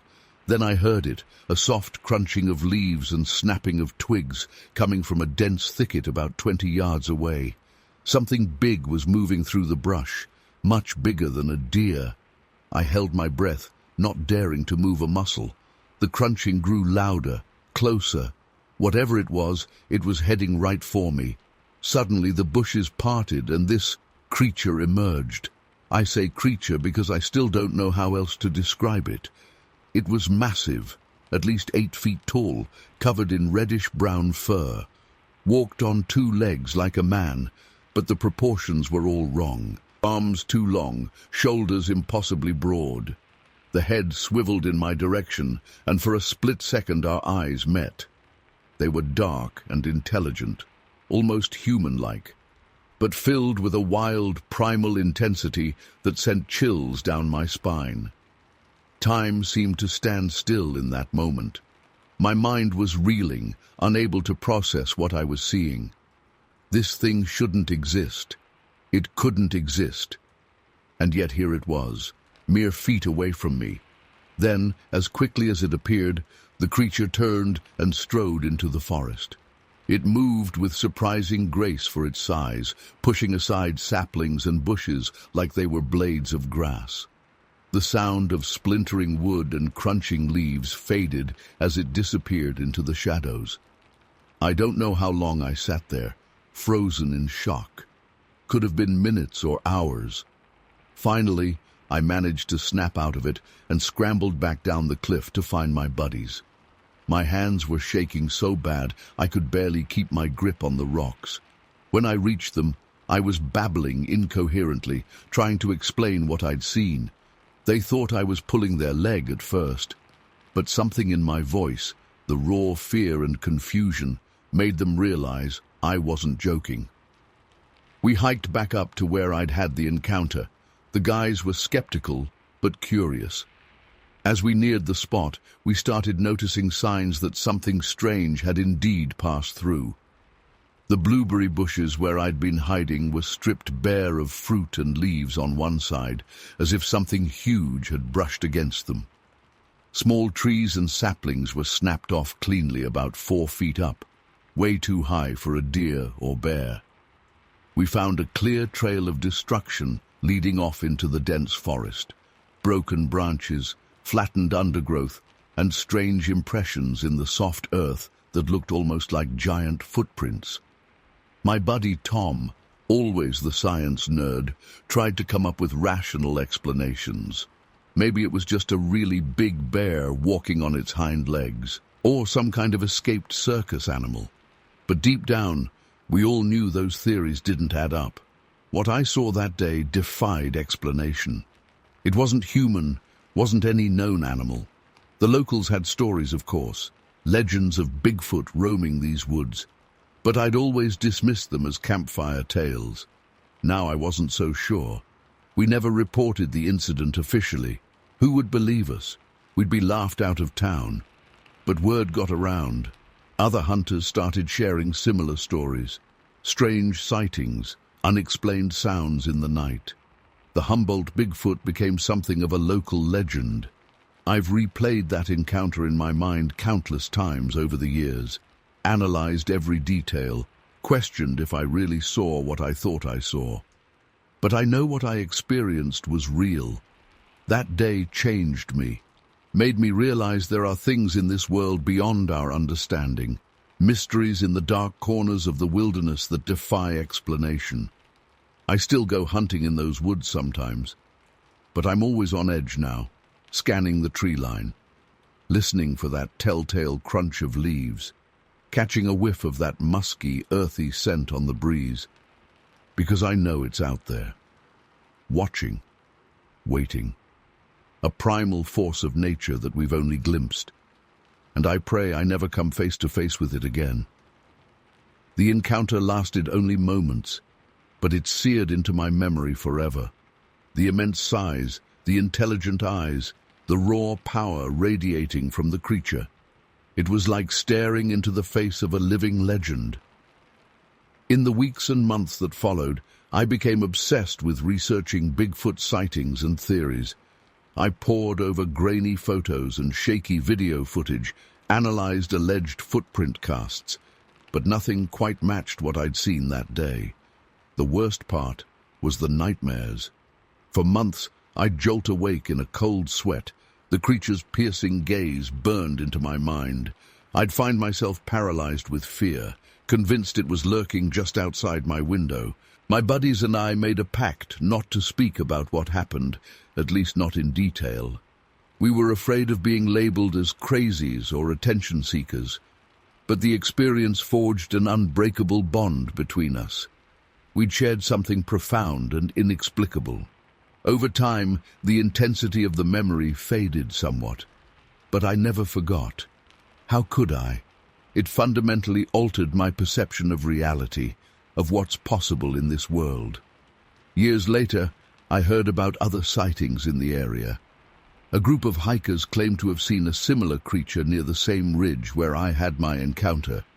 Part of me wanted to reach out, to compare notes, but I held back. Some truths are better left unspoken. I often wonder if the creature remembers me too.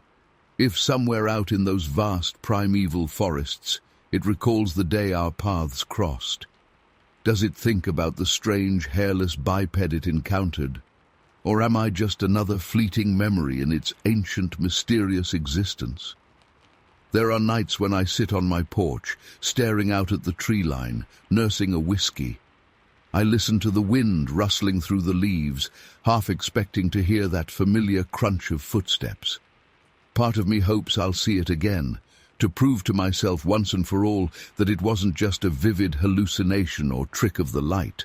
But mostly, I'm content to let the mystery be. Some things in this world aren't meant to be understood or explained away. They exist on the fringes of our reality, reminders that we don't know everything, that there's still wonder and terror to be found in the wild places of the earth. I've never returned to that exact spot on the cliff. It feels almost sacred now, a place where two worlds briefly collided. But I carry the memory with me always, a secret knowledge that both thrills and terrifies me. So if you're ever hiking in the forests of Humboldt County and you catch a whiff of that musky scent or hear the snap of branches in the stillness, don't dismiss it. You might just be in the presence of something extraordinary, something that challenges everything you thought you knew about the natural world. Just be careful, and whatever you do, don't look it in the eyes. Because once you've seen what I've seen, there's no going back. The world will never quite look the same again. Story 12. I'll never forget that day in August 1944. I was just a 9-year-old girl living in Siskiyou County, California with my family. It was a hot summer afternoon, and my little brother Robert and I were playing outside near the woods behind our house. We often spent hours exploring the forest and making up adventures, but nothing could have prepared us for what we saw that day. We had wandered a bit farther than usual, into a small clearing about 50 yards from the tree line. I remember the sun was beating down, and the cicadas were buzzing loudly. Robert and I were picking wild blackberries and seeing who could find the biggest one. Suddenly, I heard a rustling sound coming from the edge of the clearing. I looked up, expecting to see a deer or maybe even a bear, but what I saw made my blood run cold. There, standing at the edge of the trees, were 3 of the strangest creatures I had ever laid eyes on. They were massive, easily 7 or 8 feet tall, but it wasn't just their size that was so unnerving. Their entire bodies were covered in thick, shaggy fur that seemed to shimmer and change color in the sunlight. When they were still, the fur looked stark white, but as soon as they moved even slightly, it would shift to an inky black. The creatures had incredibly long necks, almost like a giraffe, but much thicker and more muscular. Their arms were bizarrely proportioned, hanging down so low that their hands nearly grazed the ground. And their faces, I'll never forget those faces as long as I live. They had deep-set eyes that seemed to glow with an eerie intelligence. Their noses were flat and wide, more ape-like than human. And when one of them opened its mouth, I caught a glimpse of massive, yellowed teeth. For a moment, I was frozen in terror. I wanted to run, to scream, to do something, but I was paralyzed. Robert must have sensed my fear because he grabbed my hand and squeezed it tight. I looked down at him and saw that his eyes were as wide as saucers, fixed on the creatures. The three beings stood perfectly still, just staring at us. I had the unsettling feeling that they were studying us, trying to figure out what we were. There was one that was clearly larger than the others, probably male. Next to it stood a slightly smaller one that I assumed was female, and between them was a juvenile, only about 5 feet tall, but with the same bizarre features as the adults. My mind raced, trying to make sense of what I was seeing. They looked vaguely like bears, but I knew that wasn't right.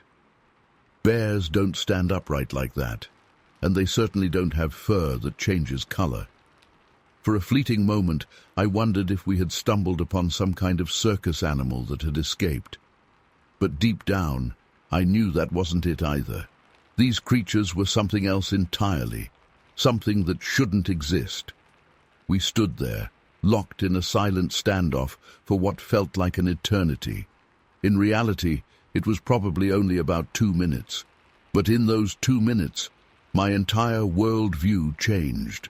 I realized that there were things in this world that defied explanation, things that most people would never believe, even if you told them. Finally, the largest creature made a low rumbling sound in its throat. It was unlike anything I had ever heard before. Not quite a growl, but not human speech either. The other two immediately turned and loped back into the forest, moving with surprising grace for creatures so large. The big one lingered for a moment, its eyes boring into mine. Then it too turned and vanished into the shadows of the trees. As soon as they were gone, the spell was broken. Robert and I looked at each other in shock, both of us trembling. Without a word, we turned and ran as fast as we could back towards our house. We burst through the back door, out of breath and wild-eyed. Our mother was in the kitchen, and she looked startled to see us in such a state. "What on earth is the matter with you two?" she asked. Between gasps for air, we tried to explain what we had seen. We told her about the three creatures, about their changing fur and long limbs. But as we spoke, I could see the doubt creeping into her eyes. Now, she said in that tone adults use when they think children are being silly. "I'm sure what you saw were just some sheep that wandered away from the Miller farm.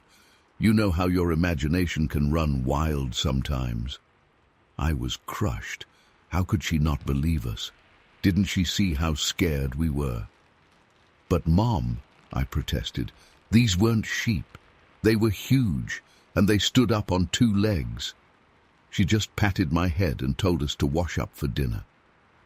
As she turned back to the stove, I heard her mutter something about kids and their wild stories. That night, I lay awake in bed for hours, replaying the encounter over and over in my mind. I knew what I had seen was real. It wasn't my imagination, and it certainly wasn't a bunch of lost sheep. But if my own mother wouldn't believe me, who would? Over the next few days, Robert and I talked about it constantly when we were alone. We swore to each other that we would never forget what we saw, even if no one else believed us. We also made a pact to never go back to that clearing again. Whatever those creatures were, we didn't want to risk running into them a second time. As the weeks passed, the memory of that day remained vivid, but we stopped bringing it up to our parents or anyone else. It was clear that they thought we were just playing some kind of game or trying to get attention. But we knew the truth. Years went by, and Robert and I grew up.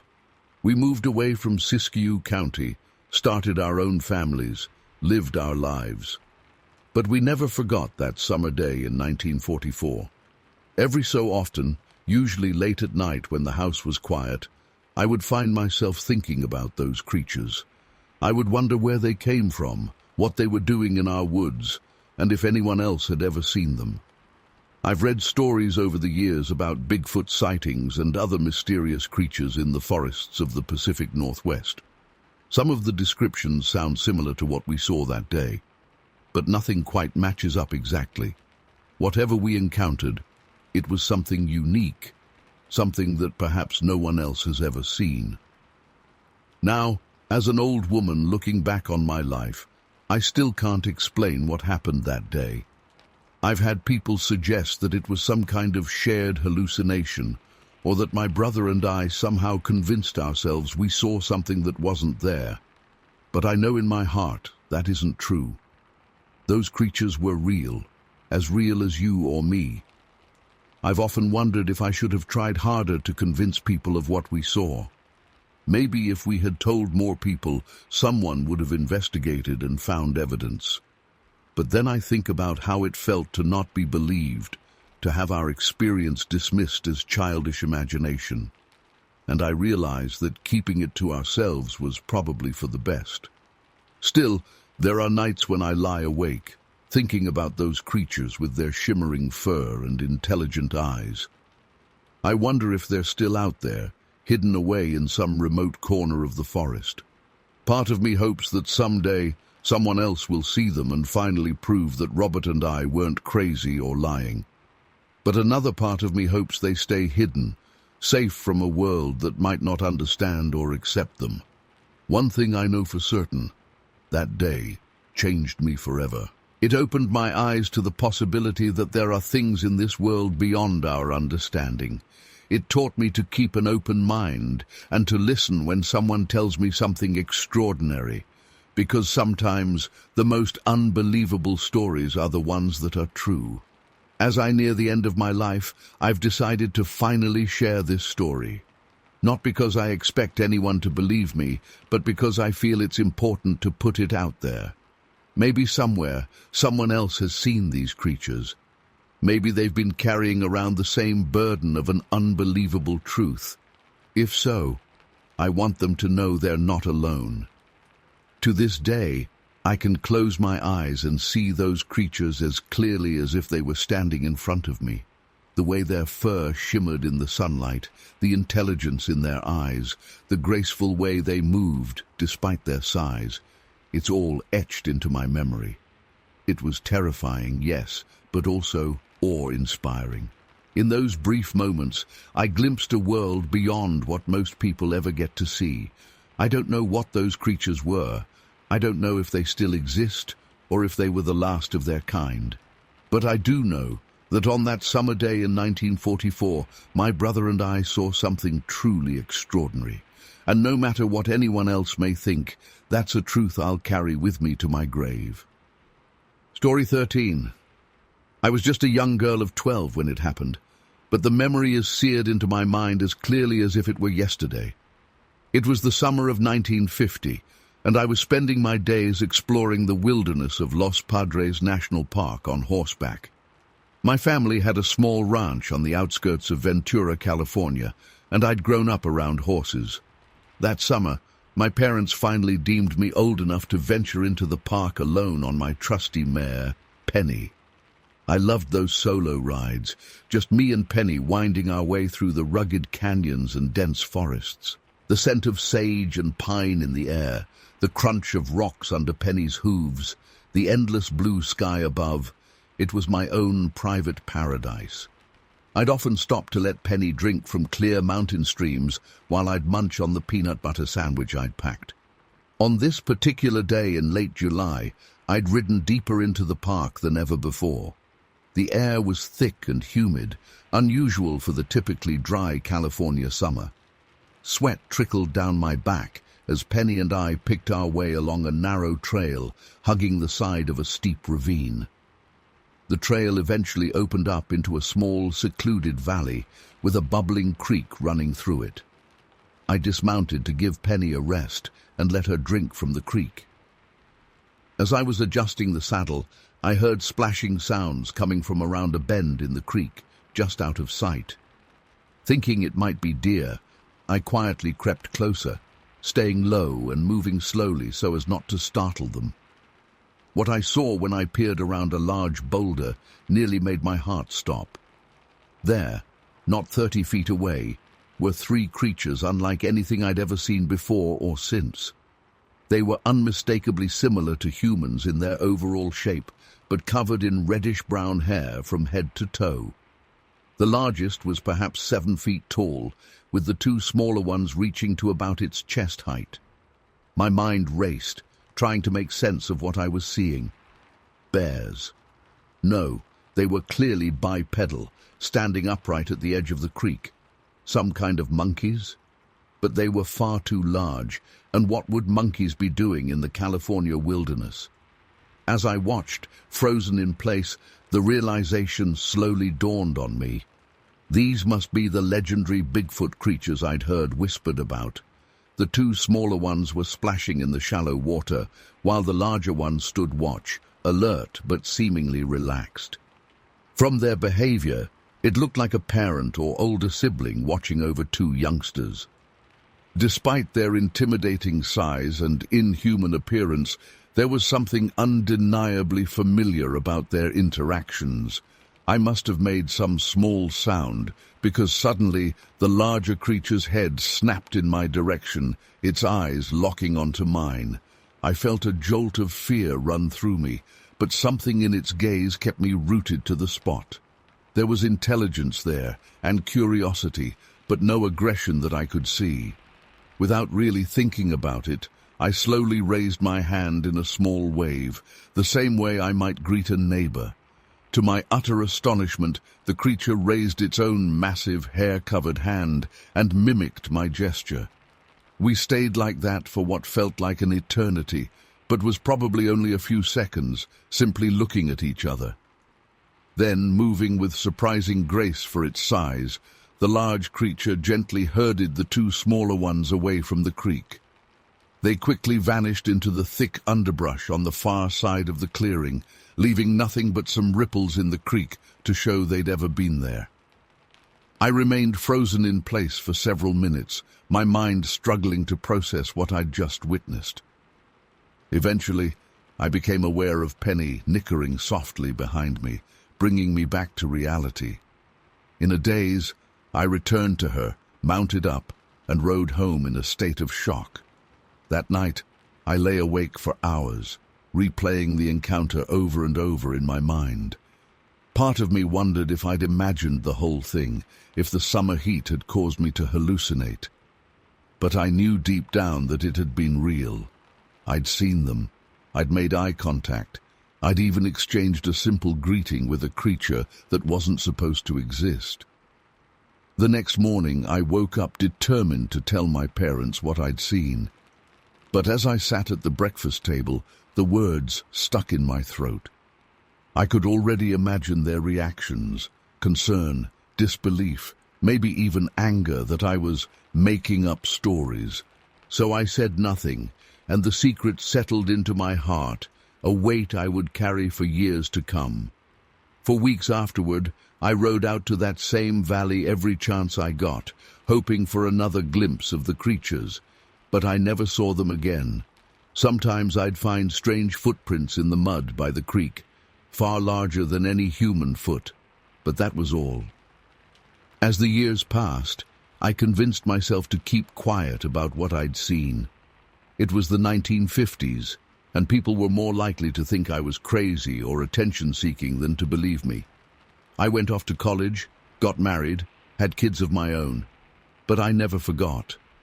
Sometimes on camping trips with my own children, I'd find myself scanning the tree line, hoping to catch a glimpse of those mysterious beings. I never did, but the memory of that day remained vivid. It wasn't until I was in my 60s, after my husband had passed away, that I finally worked up the courage to tell someone. I confided in my eldest daughter, half expecting her to laugh it off or suggest I was misremembering. But she listened with an open mind, and her acceptance lifted a weight I hadn't realized I'd been carrying for so long. Now, in my twilight years, I've decided to share my story more widely. I know there will be skeptics, And that's okay. I'm not trying to convince anyone or prove anything. I'm simply sharing an experience that shaped my life in ways I'm still trying to understand. I often wonder about those creatures. Were they a family, a small tribe? Are they still out there, hidden away in the vast wilderness? And that moment of connection, that simple wave returned. What did it mean? Was it just mimicry, or was there a spark of mutual recognition between two intelligent species? I'll never know the answers to these questions, but I do know that on a hot summer day in 1950, in a secluded valley in Los Padres National Park, a 12-year-old girl on a horse had an encounter that defied explanation. And for a brief moment, two very different worlds touched, leaving an indelible mark on at least one of them. To this day, whenever I smell pine and sage, or hear the bubbling of a mountain stream, I'm transported back to that moment. And I find myself raising my hand in a small wave, wondering if somewhere out there, a hairy, gentle giant might be waving back. Story 14. It was February 1876, and I was out on a prospecting expedition in San Diego County, California. I'd been searching for gold and other valuable minerals for weeks, combing through the rugged terrain with not much luck. Little did I know, I was about to stumble upon something far more extraordinary than any precious metal. That particular morning, I set out at dawn as usual. The air was crisp and cool, with a light mist hanging over the hills. I remember the sound of my boots crunching on the rocky ground as I made my way up a steep incline. My pack was heavy on my back, filled with supplies and prospecting tools. As I crested the hill, I spotted a large boulder jutting out from the landscape about 50 yards ahead. Something about it caught my eye. There was an unusual dark shape perched on top. At first I thought it might be a bear, but as I cautiously approached, I realized it was something I'd never seen before. Sitting there on the boulder was a creature unlike anything in my experience. It was humanoid in shape, but completely covered in coarse black hair about 2 to 3 inches long. The hair seemed to ripple slightly in the breeze. I estimated it to be around 7 feet tall, with a broad, muscular build. My heart was pounding in my chest as I tried to process what I was seeing. Was this some kind of unknown primate? A person in a costume? But who would be out here in such an elaborate disguise? The creature turned its head and looked directly at me with piercing eyes. I felt frozen in place, both terrified and awestruck. Its gaze seemed intelligent, almost contemplative. For a long moment, we just stared at each other in silence. Finally, I managed to find my voice. "Hello there," I called out, trying to keep the tremor out of my words. "Do you speak English?" No response. The creature tilted its head slightly, as if considering me. I tried again in Spanish, then in the native Kumeyaay language I'd picked up from some of the local tribes. Still nothing but that unblinking stare. My mind was racing, trying to figure out how to handle this bizarre situation. Should I try to approach closer? Run away? What if it attacked me? I had my rifle slung over my shoulder, but the thought of shooting this fascinating being seemed abhorrent. Just as I was about to attempt communication again, the creature suddenly moved. In one fluid motion, it stood up on the boulder, drawing itself to its full impressive height. I gasped involuntarily and took a step back. For a breathless moment, it stood there looming over me. Then, to my shock, it leaped down from the boulder with surprising agility. It took a few steps in my direction, moving with a smooth, loping gait. I'm not ashamed to admit that panic gripped me then. All my instincts screamed at me to flee, but my legs felt like lead, and I could only stand there trembling as it approached. When it was about 20 feet away, the creature stopped. It made a low, rumbling sound in its throat. Not quite a growl, but something I can't really describe. The hair on the back of my neck stood up. Then, Just as suddenly as it had approached, it turned and loped away up the hill behind the boulder. I watched in disbelief as it quickly disappeared over the crest, its dark form blending into the scrub brush. For several minutes after it vanished, I remained rooted to the spot, my heart still racing.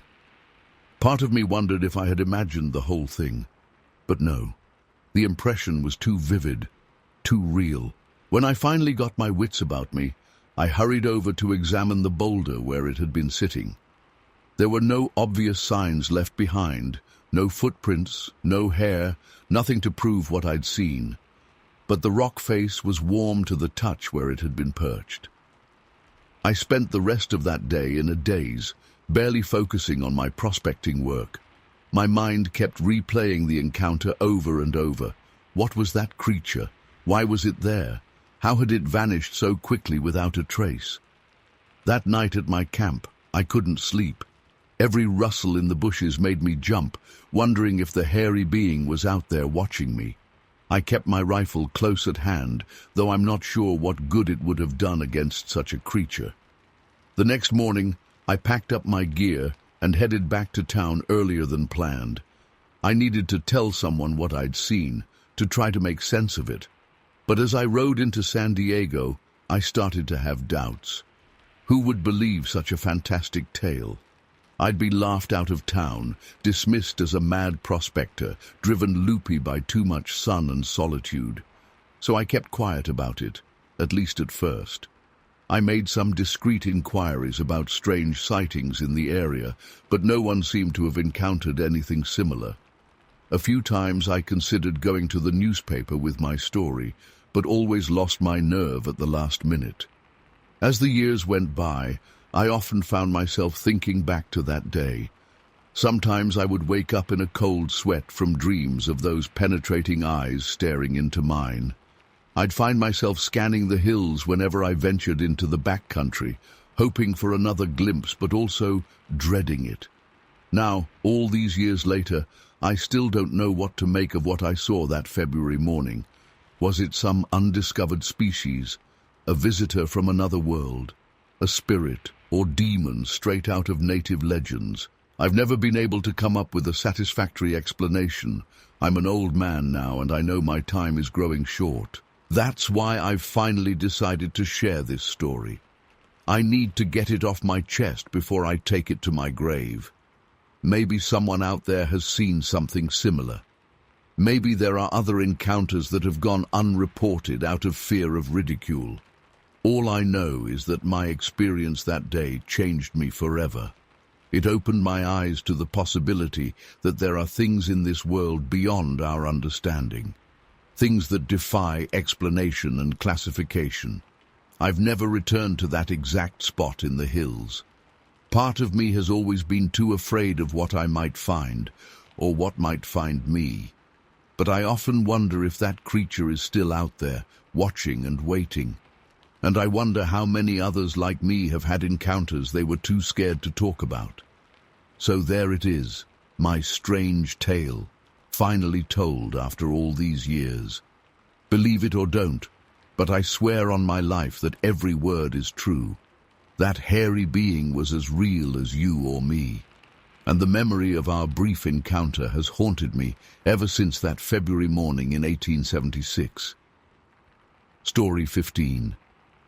I was just a young boy of 12 when it happened, but the memories of that autumn day in 1869 are seared into my mind forever. Our family had recently settled in Stanislaus County, California, about 20 miles from the small town of Grayson. Pa had dreams of striking it rich in the gold fields, but for now we were eking out a living on our small homestead. That particular day, I was out exploring the forested hills near our cabin, as I often did. The crisp fall air nipped at my cheeks as I tramped through the underbrush, kicking up piles of dried leaves. I loved the sense of freedom and adventure I felt on these solitary rambles. As I crested a small rise, I suddenly froze in my tracks. There, not 30 feet away, was the strangest creature I'd ever laid eyes on. It stood about 5 feet tall, with an oddly squared-off set of shoulders atop a stocky, barrel-like body. But it was the thing's arms that really caught my attention. They hung down nearly to its knees, swinging slightly as it moved. For a moment, I thought perhaps it was a bear standing on its hind legs. But as I stared, mouth agape, I realized this was no bear. The creature was covered head to toe in shaggy cinnamon-brown fur, with a distinctive tuft on top of its head. And its face, dear God, its face. It had a pushed-in snout, almost like a pig's, and round orange eyes that seemed to glow with an eerie inner light. I stood rooted to the spot, hardly daring to breathe. The creature hadn't noticed me yet, busy as it was rooting around in the leaf litter for something. A twig snapped under my foot, and its head whipped around, those unnatural eyes locking onto mine. A jolt of pure terror shot through me. For several endless seconds we stared at each other. I could hear my heart pounding in my ears. Then the thing let out a hair-raising shriek and bolted off into the underbrush with surprising speed. I didn't wait to see where it went. I turned tail and ran full tilt back towards our cabin, my legs pumping furiously. I burst through the door, gasping and wild-eyed. Ma nearly dropped the pie she was taking out of the oven. "Good Lord, child, what in heaven's name is the matter?" she exclaimed. Between gulping breaths, I poured out my story. Ma and Pa exchanged worried glances. "Now, son," Pa said gently, "are you sure it wasn't just a bear you saw? The light can play tricks on a fella's eyes sometimes." But I was adamant. I described every detail of the creature, its weird proportions, the texture of its fur, those haunting orange eyes. I could tell they were disturbed by my story, though they tried to hide it. Pa insisted on accompanying me everywhere for the next few days, shotgun in hand. A week passed with no further sightings. I was starting to think maybe I had imagined the whole thing. Then, one evening, as dusk was falling, I was helping Pa mend a fence near the edge of our property. A blood-curdling screech split the air, sending shivers down my spine. It was the same sound I'd heard in the woods that day. Pa and I both froze, staring wide-eyed into the gathering gloom. There was a rustling in the bushes about 50 yards off, and then I saw it. The creature emerged into a small clearing, its orange eyes glowing in the fading light. But this time, it wasn't alone. Beside it was another similar being, though slightly smaller. They were clearly a pair of some kind. As we watched in stunned silence, the two creatures began what I can only describe as a sort of dance. They circled each other, making odd grunting noises, their long arms swaying. It was simultaneously fascinating and deeply unsettling. Pa raised his shotgun, but I grabbed his arm. "Don't, Pa," I whispered urgently. "They ain't hurting nothing." He hesitated, then slowly lowered the gun. We continued to observe the bizarre scene unfolding before us. After a few minutes, the creatures seemed to become aware of our presence. They both turned those unnerving orange eyes in our direction. I felt Pa tense beside me, but the beings made no move to approach. Instead, they let out a series of high-pitched whoops and loped off into the darkening forest, vanishing as quickly as they had appeared. We stood there for a long while, straining our ears for any further sound, but all was quiet save for the usual evening chorus of crickets and frogs. Finally, Pa turned to me, his face pale in the twilight.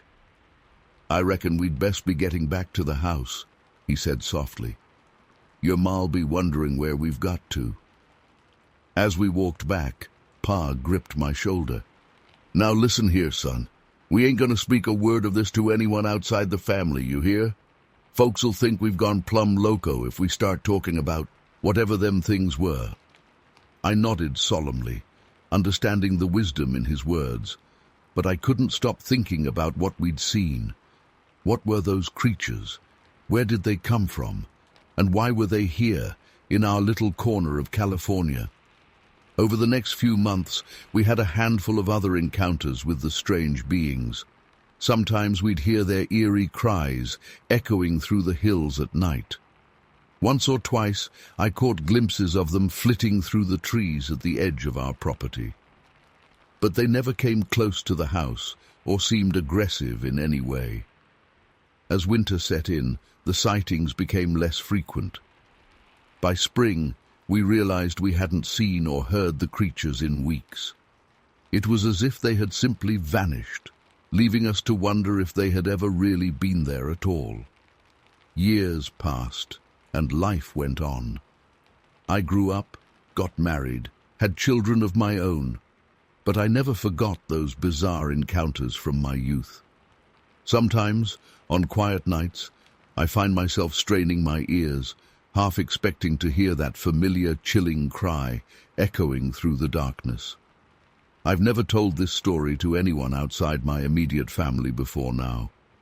I know how it sounds, like the wild imaginings of a frightened child or the tall tales of a backwoods drunk. But I swear on my life, every word of it is true. To this day, I don't know what those creatures were or where they came from. All I know is that for one strange autumn, they were as real as you or me. Sometimes I wonder if they're still out there, hidden away in some remote corner of the wilderness. And sometimes when the wind whispers through the trees just right, I could swear I hear the faint echo of those inhuman whoops calling to me from across the years. Story 16. I was out hunting in Ventura County back in August of '64. It was a crisp morning, and I'd hiked deep into the woods, hoping to bag a deer. Little did I know I was about to have an encounter that would change my life forever. As I crept through a small clearing, I suddenly froze. There, not 50 yards away, was the biggest, hairiest creature I'd ever laid eyes on. It had to be at least 8 feet tall, with a massive barrel chest and long, muscular arms covered in dark fur. The face was square and ape-like, with a flattened nose, but I couldn't make out any ears. My first instinct was to raise my rifle, but something stopped me. It was the strangest feeling, like an invisible force was holding my arms down. To this day, I can't explain it, but it felt like some kind of divine intervention telling me not to shoot. For what felt like an eternity, but was probably only 10-15 seconds, the creature and I just stared at each other. I was trembling, my heart pounding so hard I thought it might burst out of my chest. But I couldn't look away from those eyes. There was an intelligence there, almost human-like. Then, in a flash, it turned and loped across the clearing with incredible speed. Within seconds, it had vanished into the thick vegetation on the other side. I stood there frozen for several minutes, trying to process what I'd just seen. As my senses slowly came back to me, I noticed the most god-awful stench hanging in the air. It was like a mixture of wet dog, rotting meat, and something I can only describe as sulfuric. I actually gagged and had to cover my nose with my shirt. Jokingly, I started calling it the fart creature smell in my head, but there was nothing funny about how it made my stomach churn. I don't know how long I stood there, but eventually I snapped out of my daze and realized I needed to get the hell out of there. I turned and started hiking back the way I came, moving as fast as I could while constantly looking over my shoulder. Every rustle in the bushes, every snapping twig made me jump. I kept imagining that thing following me, waiting to pounce. By the time I made it back to my truck, I was drenched in sweat and my legs felt like jelly. I sat in the cab for a long time, just staring at nothing and trying to make sense of what happened. Part of me wanted to drive straight to the sheriff's office and report it, but I knew how crazy it would sound. They'd probably think I was drunk or on drugs. And honestly, a big part of me didn't want anyone else to know. It felt personal somehow, like that creature had chosen to reveal itself to me for some reason. The drive home was a blur. I kept replaying the encounter in my mind, analyzing every detail. The sheer size of the thing, the intelligence in its eyes, that overwhelming stench. It was unlike any animal I'd ever encountered in all my years of hunting. When I got home, my wife immediately knew something was wrong. I must have looked like I'd seen a ghost. I tried to brush it off, saying I wasn't feeling well and just needed to lie down.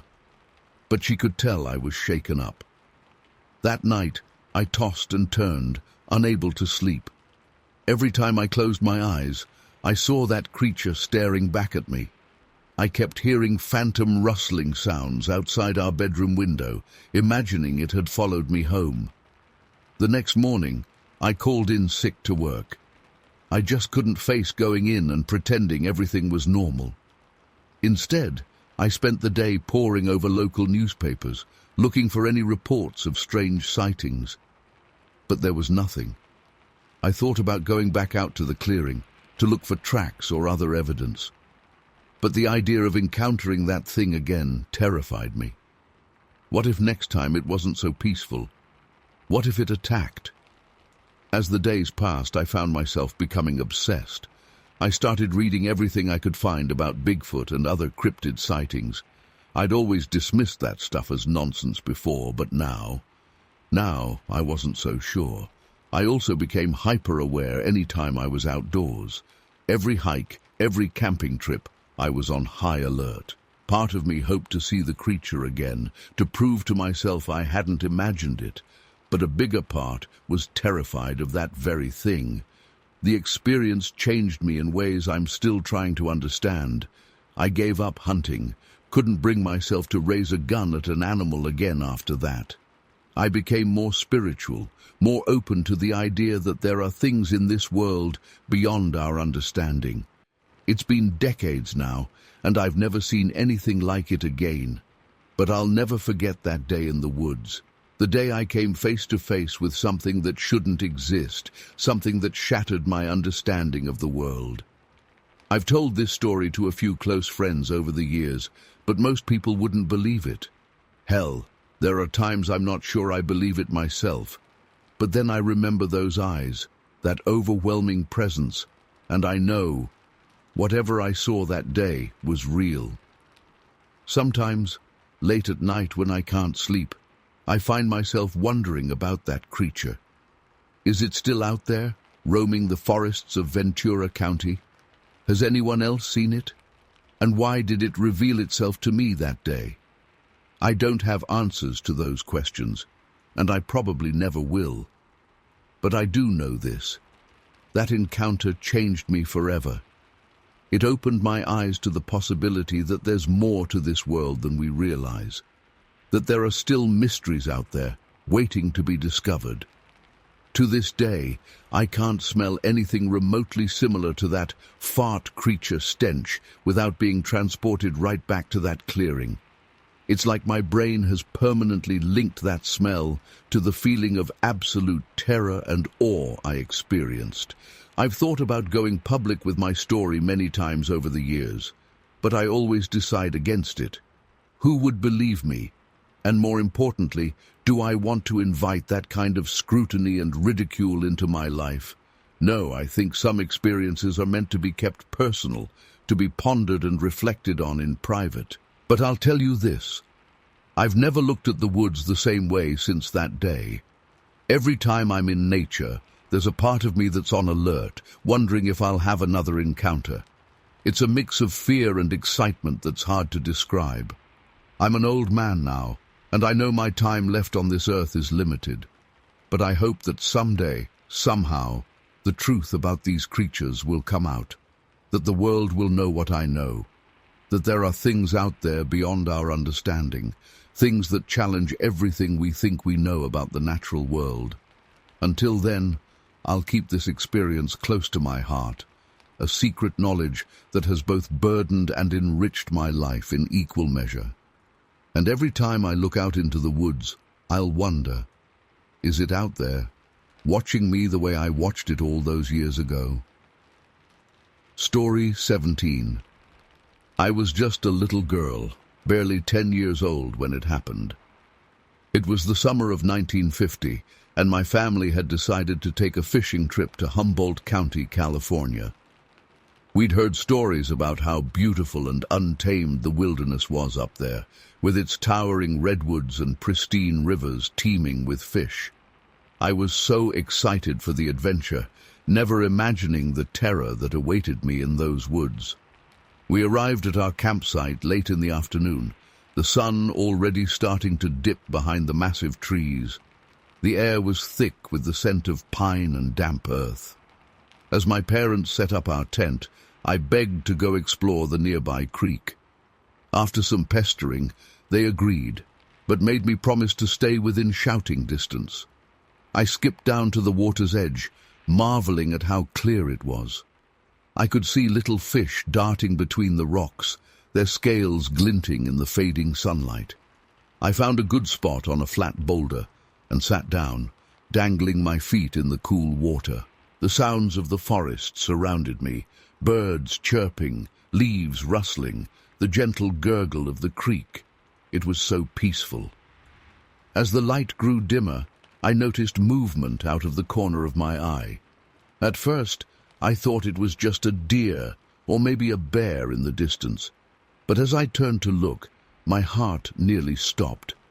There, not 20 feet away, was the most terrifying creature I'd ever seen. It was huge, at least 7.5 feet tall, and covered in thick, matted fur. But this was no ordinary animal. It was wearing tattered clothes that hung off its massive frame in shreds. Its face was a nightmarish blend of human and beast, with a protruding jaw full of sharp, yellowed fangs. But it was the eyes that haunted me most, glowing red orbs that seemed to pierce right through me. I was frozen in place, unable to move or even breathe. The thing took a lumbering step towards me, its enormous hands and feet crushing the underbrush. That's when I noticed the claws, long, curved talons that looked like they could rip me to shreds in seconds. A low, rumbling growl emanated from its chest, unlike anything I'd ever heard before. It was almost like a roar, but there was something disturbingly human about it too. The sound snapped me out of my paralysis, and I scrambled backwards, nearly falling off the boulder into the creek. The creature took another step, and I could smell its rancid breath, like rotting meat and decay. Its red eyes never left mine as it approached, head tilted to the side as if studying me. I wanted to scream, to call for help, but my voice was trapped in my throat. Just as I thought it was going to grab me, the thing stopped.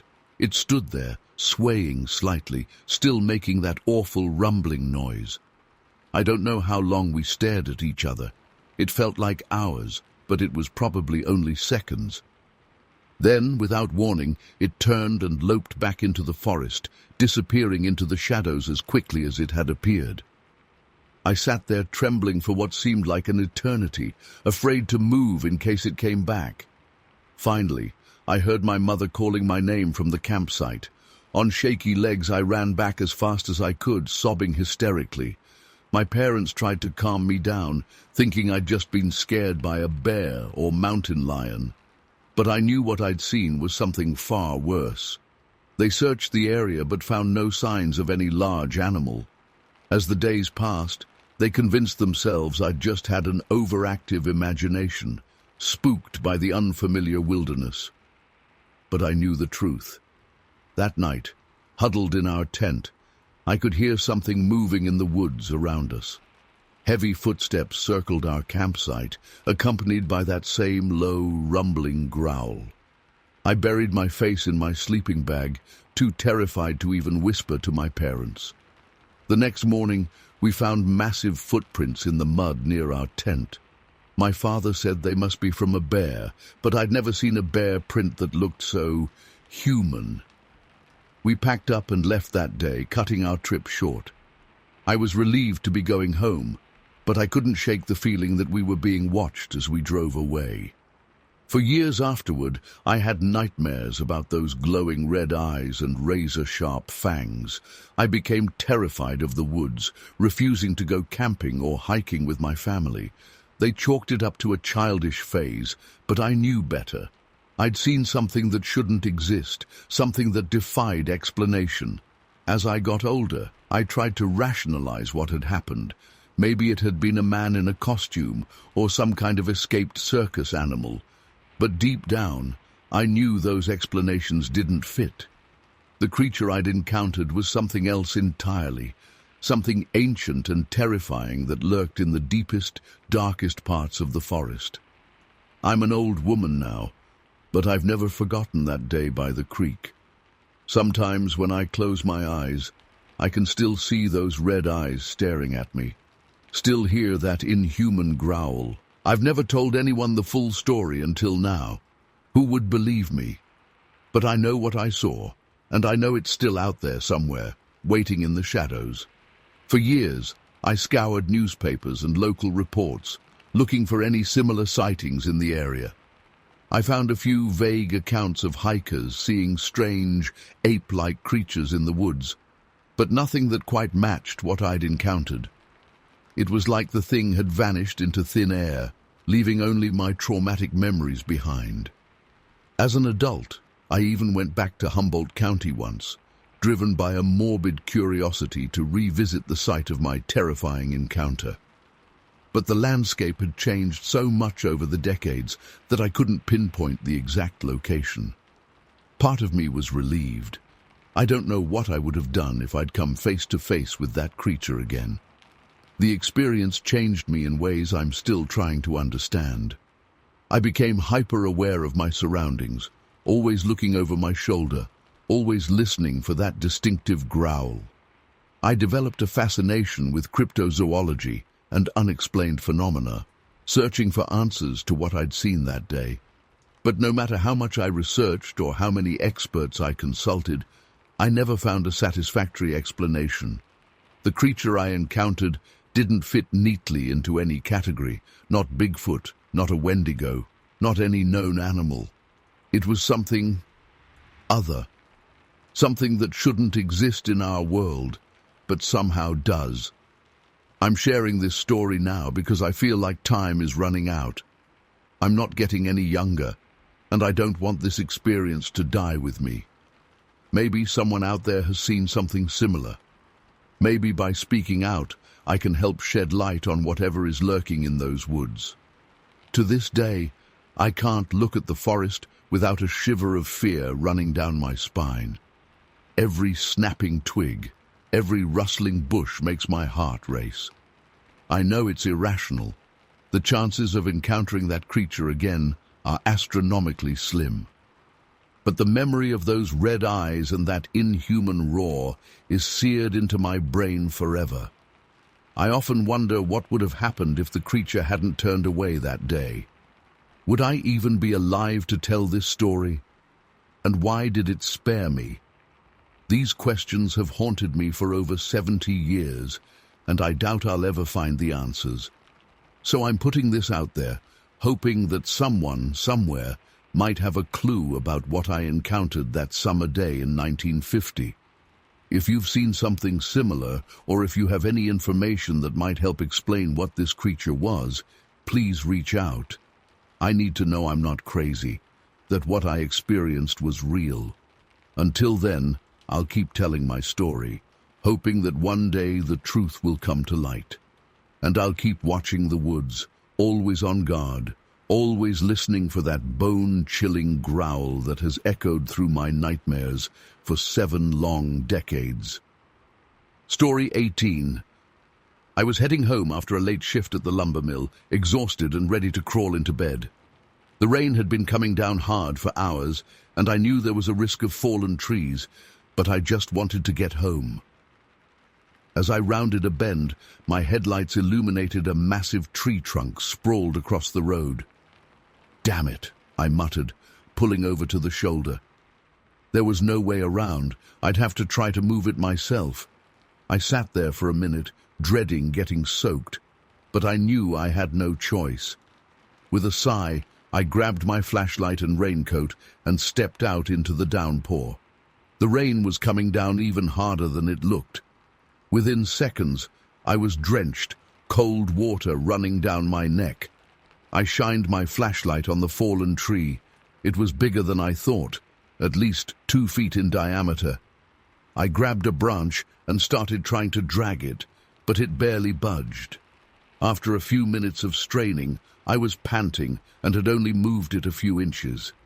This was going to take forever. That's when I heard it, a low growl coming from the woods to my left. I froze, my blood running cold. That was no normal animal sound. I swung my flashlight toward the trees, heart pounding. For a second, I saw nothing. Then two glowing eyes reflected in the beam, about 7 feet off the ground. I stumbled backward, almost slipping in the mud. The eyes blinked and began moving closer. As the creature emerged from the shadows, I felt the air leave my lungs. It was massive, at least 8 feet tall, covered in dark, matted fur. But its chest was nearly hairless, with pale skin visible. Its arms were long, hanging below its knees, and its face, God, its face. A sloped forehead, deep-set eyes that glowed an unnatural yellow-green, and its mouth, filled with long, gleaming teeth bared in a snarl. I'd heard the stories. Loggers talking about strange howls in the night, massive footprints found in the woods. But I'd always laughed it off as tall tales. No one really believed in Bigfoot. But here it was, real as anything, advancing toward me with terrifying purpose. I was frozen in place, unable to move or even scream. It let out another growl, deeper this time, and began to circle around me. I turned, keeping my eyes locked on it, my legs shaking. It was between me and my car now. I was trapped. As it circled, I got a better look at it. Its fur was plastered to its body from the rain, stringy and matted. Muscles rippled under its skin with each movement. Its hands ended in thick, curved claws. My mind was racing, trying to figure out what to do. I knew I couldn't outrun it. Fighting was out of the question. It would tear me apart in seconds. My only hope was to somehow get back to my car. Suddenly it lunged forward, snapping its massive jaws. I stumbled backwards, slipping in the mud and falling hard. It loomed over me, those glowing eyes boring into mine. I could smell its hot, rancid breath. In that moment, staring death in the face, some primal instinct took over. I scrambled to my feet and ran. Not toward my car. I knew it would catch me before I got there. Instead, I ran for the fallen tree. I dove over the trunk, landing hard on the other side. Without looking back, I clambered to my feet and sprinted down the road.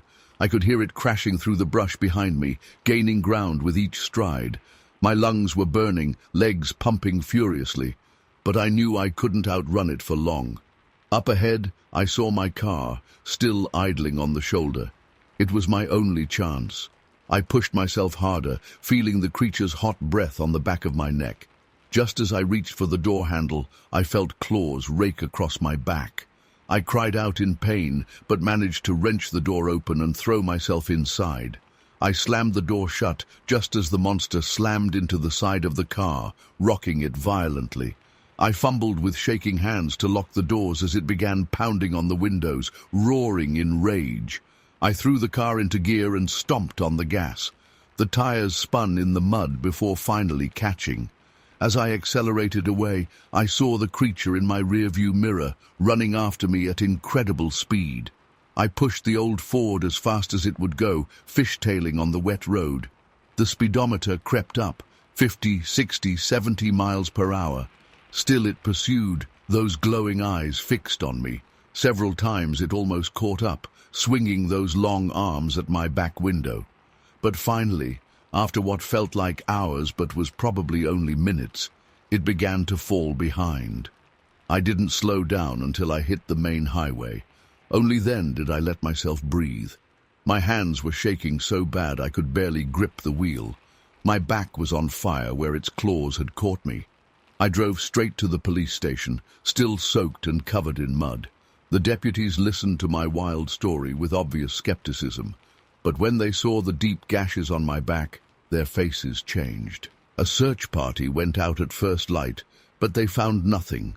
No tracks, no broken branches, no sign that anything had happened. If it weren't for my injuries, I might have thought I'd imagined the whole thing. In the years since, I've tried to convince myself it was just a bear, or maybe I hallucinated from exhaustion, but deep down, I know what I saw. Those eyes still haunt my dreams. I don't go in the woods at night anymore, and every time it rains, I find myself glancing nervously out the window, half expecting to see that huge, shaggy form emerging from the shadows once again. I know most people won't believe me. Hell, I'm not sure I'd believe it if it hadn't happened to me. But I swear on my life every word is true. There are things out there in the wilderness that defy explanation, things that most folks are better off not knowing about. All I know is I'll never forget that night as long as I live. The night I came face to face with a monster and somehow lived to tell about it. Story 19.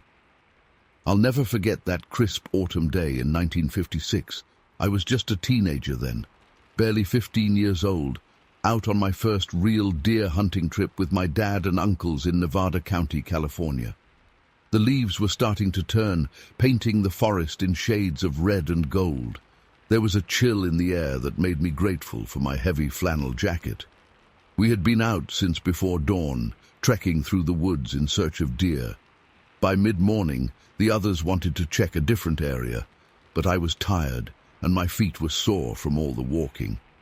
So they left me to rest on this big boulder overlooking a dirt road cutting through the forest. I had my trusty beagle, Rex, with me for company. "Stay put. We'll be back in a couple hours," my dad had said. "Just keep an eye out and stay quiet." So there I sat, my rifle across my knees, trying to stay alert but honestly starting to get bored. Rex was curled up at my feet, dozing in the patches of sunlight filtering through the trees. The forest was peaceful, with just the occasional bird call or rustle of leaves in the breeze. I must have zoned out for a bit, because suddenly Rex's head snapped up, his ears perked forward. He let out a low whine, staring intently down the road. That's when I saw it. At first, I thought it was a bear. We'd been warned to watch out for black bears in the area, but as it emerged from the tree line about 40 feet away, I realized this was something else entirely. It was huge, at least 8 or 9 feet tall, walking upright on 2 legs. But it wasn't a person. The creature was covered in shaggy fur, a sandy brown color that blended with the fall foliage. Its arms were long, swinging at its sides as it walked. The head sat directly on broad, sloping shoulders. There was no real neck that I could see. I froze, hardly daring to breathe. My heart was pounding so hard I was sure the thing would hear it. But it seemed oblivious to our presence. It moved with surprising grace for something so large, striding quickly across the road with long, fluid steps. In a matter of seconds, it had crossed to the other side and disappeared into the trees. The whole encounter couldn't have lasted more than 10 or 15 seconds. But in that moment, my entire world shifted. As soon as it vanished from sight, Rex went crazy. He started barking and howling, leaping off the boulder to chase after the creature. I was too stunned to stop him. For what felt like ages, but was probably only 10 or 15 minutes, I could hear Rex's barks echoing through the forest as he pursued whatever that thing was. When he finally came trotting back, panting heavily, I practically dragged him back up onto the boulder with me. I was terrified the creature would come back, following the sound of the barking. We huddled there together, my arms wrapped tightly around Rex as I scanned the trees for any sign of movement. The rest of that day is a blur in my memory. I know my dad and uncles came back eventually, disappointed at not having seen any deer. I couldn't bring myself to tell them what I'd witnessed. Who would believe me? I was just a kid, after all. They'd think I was making it up for attention, or that I'd dozed off and had a vivid dream. So I kept quiet. We packed up and headed home, and I tried my best to forget about it. But I couldn't shake the memory of that creature. The way it moved, so alien, yet somehow familiar. The intelligence I sensed behind its eyes in that brief moment I saw its face. It haunted my dreams for years. It wasn't until the 1970s, when stories about Bigfoot sightings started making the news, that I began to wonder if maybe I wasn't alone in what I'd seen. The descriptions matched so closely to my memory, the height, the fur, the way it walked. Could it be that others had encountered the same kind of creature? Even then, I hesitated to share my story. I was an adult by then, with a respectable job and a family.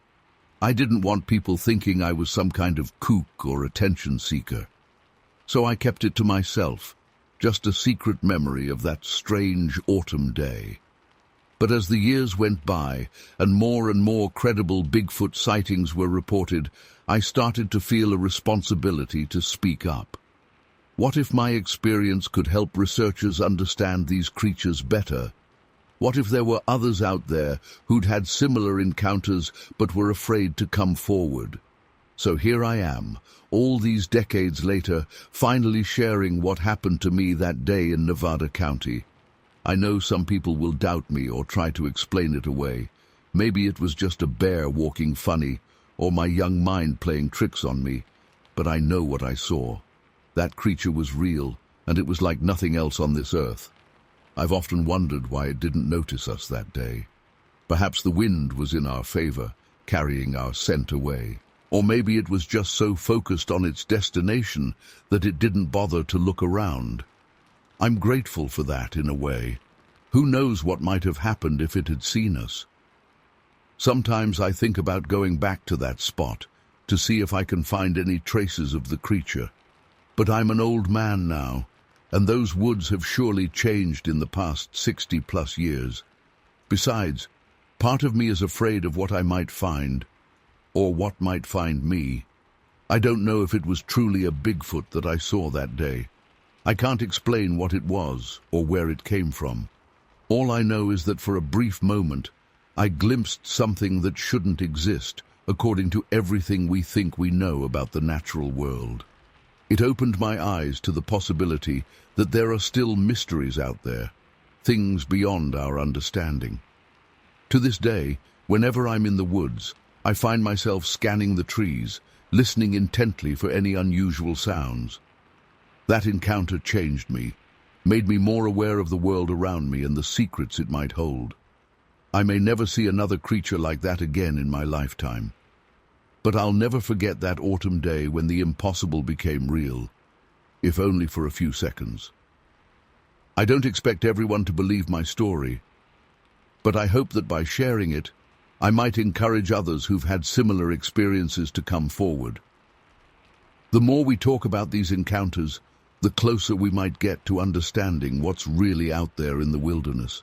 And who knows, maybe someday we'll finally have proof that creatures like the one I saw truly exist. Until then, I'll keep telling my story to anyone willing to listen. Because even if I never see another Bigfoot in my life, I know what I saw that day. And that knowledge has shaped every day since, reminding me that the world is far stranger and more wonderful than we could ever imagine. Story 20. It was a warm Saturday evening in early May. Tom and I had been driving aimlessly for hours, windows down, radio blasting. As midnight approached, we found ourselves on a lonely stretch of road bordered by orange groves. The full moon hung low and heavy in the sky, bathing everything in an eerie, silvery glow. "Hey, Dave, pull over up there," Tom said suddenly, pointing to a gap between the trees. "I gotta take a leak." I steered onto the shoulder and cut the engine. Tom hopped out while I stretched my legs, breathing in the sweet scent of orange blossoms on the night air. The crickets were loud, but otherwise it was dead quiet out there in the groves. I was leaning against the hood when I heard Tom let out a strangled yelp. "Dave! Oh shit, Dave!" His voice was tight with panic. I sprinted around the car, heart pounding. "Tom, what's wrong?" And then I saw it.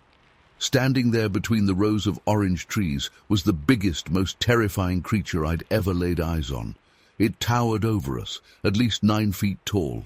The thing was covered in shaggy grey fur from head to toe, but it was the face that made my blood run cold. Its head was weirdly round, almost perfectly circular, and seemed to sit directly on its massive shoulders with no neck. The eyes were huge and protruding, glowing faintly in the moonlight. But worst of all was the mouth, a wide slash filled with gleaming, pointed teeth. For a split second, we all just stared at each other in shock. Then the monster opened its mouth and let out the most bone-chilling sound I've ever heard. It was like metal scraping on metal, high-pitched and grating. My whole body broke out in goosebumps.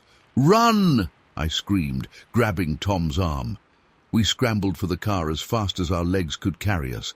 I fumbled with the keys, dropping them twice before managing to jam them in the ignition. The whole time I could hear heavy footsteps pounding the earth, getting closer and closer. The engine roared to life just as a massive hand slammed down on the trunk, rocking the whole car.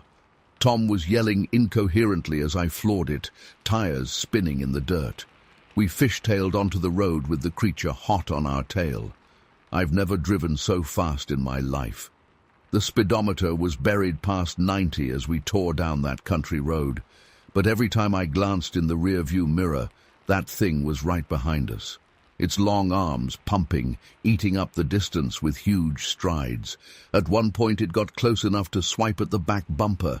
The screech of metal on metal made my teeth ache. Tom was sobbing in the passenger seat, begging me to go faster. After what felt like hours but was probably only a few minutes, we finally hit the main highway. I didn't slow down until we reached the outskirts of town, my hands shaking so bad I could barely grip the wheel. We spent the rest of the night huddled in my garage, too terrified to go home or tell anyone what we'd seen. Who would believe us anyway? As the sun came up, Tom convinced me we needed to go back and look for evidence. If we could find proof, maybe someone would take us seriously. So we cautiously retraced our route from the night before. There was no sign of the creature in the daylight, thank God. But we did find something that made my stomach drop. Right where we'd first encountered the beast was a massive footprint over 18 inches long. It was pressed deep into the soft earth, with 3 huge toe marks clearly visible. We took some pictures with the Polaroid camera I kept in my glove box, but when we developed them later, they came out all blurry and indistinct. Just our luck. For weeks afterwards, I had terrible nightmares about that thing chasing me. I'd wake up in a cold sweat, convinced I could hear that awful metallic scream outside my window. Tom and I both got in trouble for refusing to go out after dark all summer. We tried telling a few people what happened, but everyone just laughed it off as some dumb teenage prank. Eventually, we stopped talking about it altogether. But to this day, I can't drive past an orange grove without breaking into a cold sweat. I'm an old man now, but I've never forgotten that night. Sometimes I wonder if we really saw what I think we saw. How could something like that exist without anyone knowing about it? But then I remember the sheer terror I felt, the sound of its footsteps as it chased us down that lonely road. And I know in my bones it was real. I've spent countless hours over the years researching similar encounters, trying to make sense of what happened to us. There are more stories out there than you'd think, sightings of massive ape-like creatures all across North America. Some people call it Bigfoot or Sasquatch, but none of the descriptions quite match what Tom and I saw that night. The grey fur, the bizarre round head, those nightmare teeth. It was like nothing I've read about before or since. Sometimes I think maybe it was something else entirely, something not of this world. I'm writing this all down now because I'm not getting any younger. I want there to be a record of what happened, even if no one believes it. Tom passed away a few years back, so I'm the only one left who knows the truth. To anyone reading this, be careful out there in the wilderness. There are things in this world beyond our understanding, things that defy explanation. And if you're ever driving down a lonely road on a moonlit night, keep your eyes on the trees. You never know what might be watching from the shadows. I still avoid orange groves to this day. The sweet scent of the blossoms brings it all rushing back. The paralyzing fear, the thundering heartbeat. the sounds of that thing pursuing us. Some nights I wake up in a cold sweat, convinced I can hear that metallic shriek echoing in the distance. Did we stumble upon some unknown species that night? Was it an escaped experiment, or something not of this earth? I've turned it over in my mind 1,000 times, and I'm no closer to answers. All I know is what I saw with my own 2 eyes. Sometimes I wish I could forget it ever happened. Go back to being that carefree teenager, cruising around on summer nights without a care in the world. But you can't unsee something like that. It changes you forever. I'm an old man now, but a part of me is still that terrified 17-year-old, pressed against the steering wheel as I floor the gas pedal, still hearing those pounding footsteps getting closer and closer, still wondering what would have happened if we hadn't gotten away. To this day, I can't shake the feeling that it's still out there somewhere, lurking in remote woods and lonely farm fields, waiting, watching.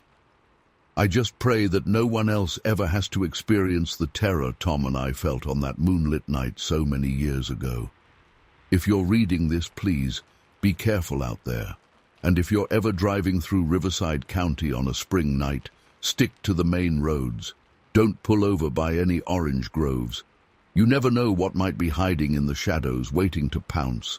I've never been able to fully explain or understand what happened to us that night. It's like a splinter in my mind, always there below the surface. Did we really see what I think we saw?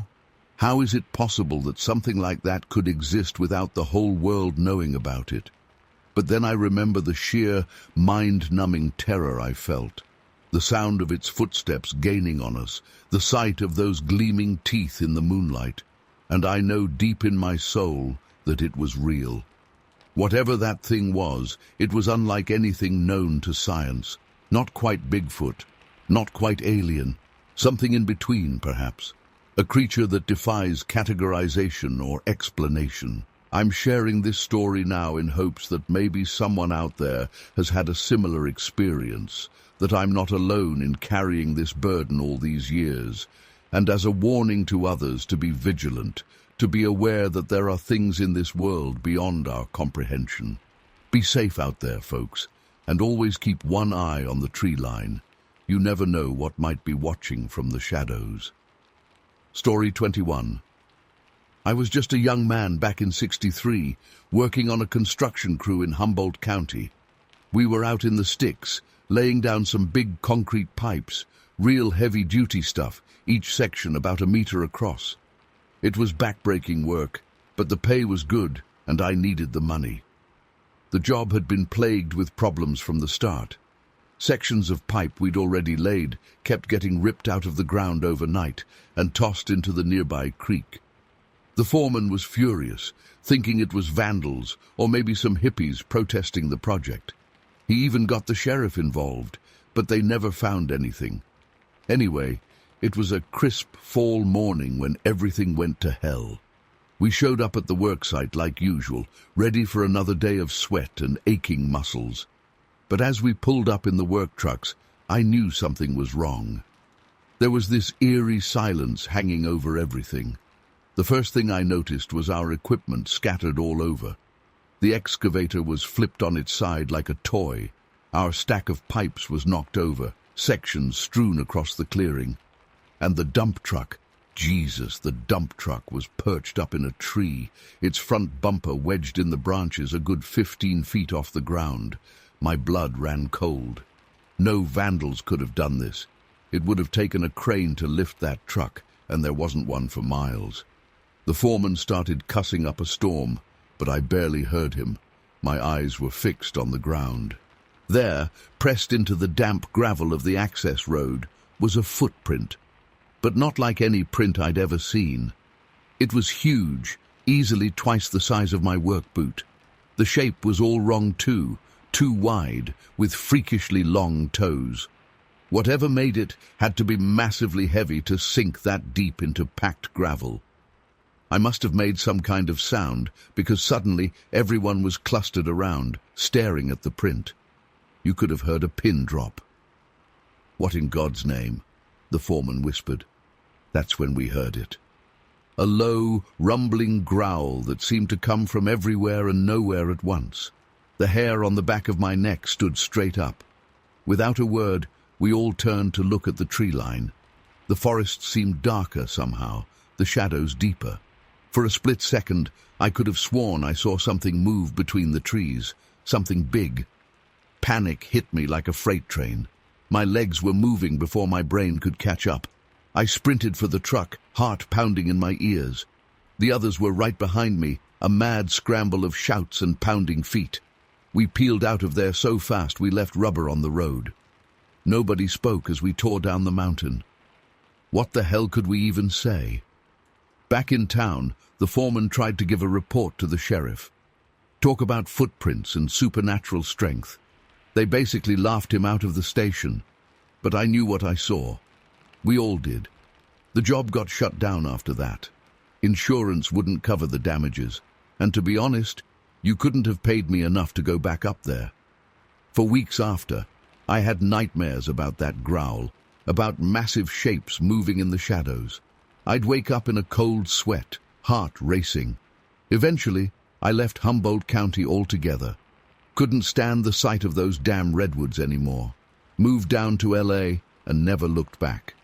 But even now, all these years later, I still get a chill when I think about that morning, about that impossible footprint in the gravel. Sometimes when I'm alone in the quiet, I swear I can still hear that growl echoing from somewhere deep in my memories.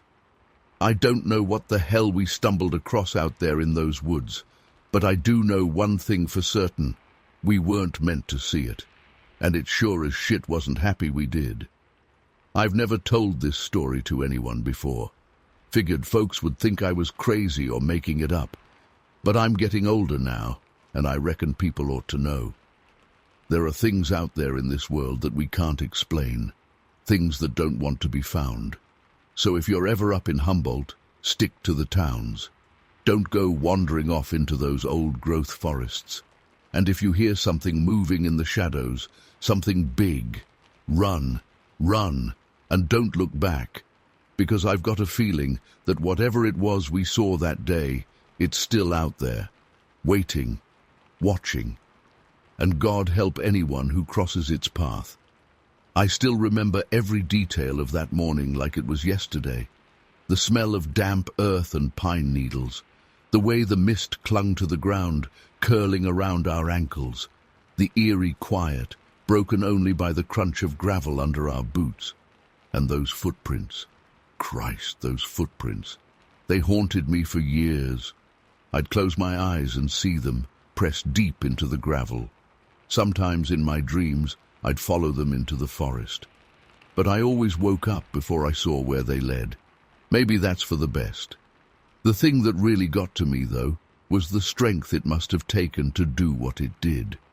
We're talking about full sections of concrete pipe, each one weighing hundreds of pounds, tossed around like pickup sticks. And that dump truck. How the hell does something lift a multi-ton vehicle into a tree? I remember Tom, one of the other workers, saying it had to be a bear. A big one, maybe a grizzly that had wandered down from up north. But I've seen bear prints. I've seen what bears can do. This was something else entirely. For a while after it happened, I got obsessed. Started reading everything I could find about strange sightings in the Pacific Northwest. Bigfoot, Sasquatch, whatever you want to call it. Most of it seemed like bull to me, but some of those stories, they hit a little too close to home. There was one account from a logger up in Washington. Swore he saw something huge walking through the trees at dusk.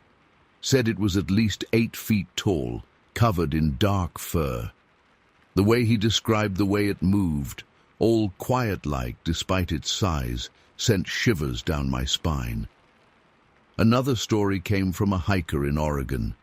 She was camping alone and woke up in the middle of the night to the sound of something big circling her tent. Said, when she finally got the courage to peek outside, she saw a pair of eyes reflecting the moonlight. Eyes set way too high off the ground to be any normal animal. The more I read, the more I started to wonder. How many other people had run-ins like ours? How many of them were too scared to talk about it, afraid people would think they were nuts? I tried to put it all behind me when I moved to LA, threw myself into work, into the noise and bustle of the city.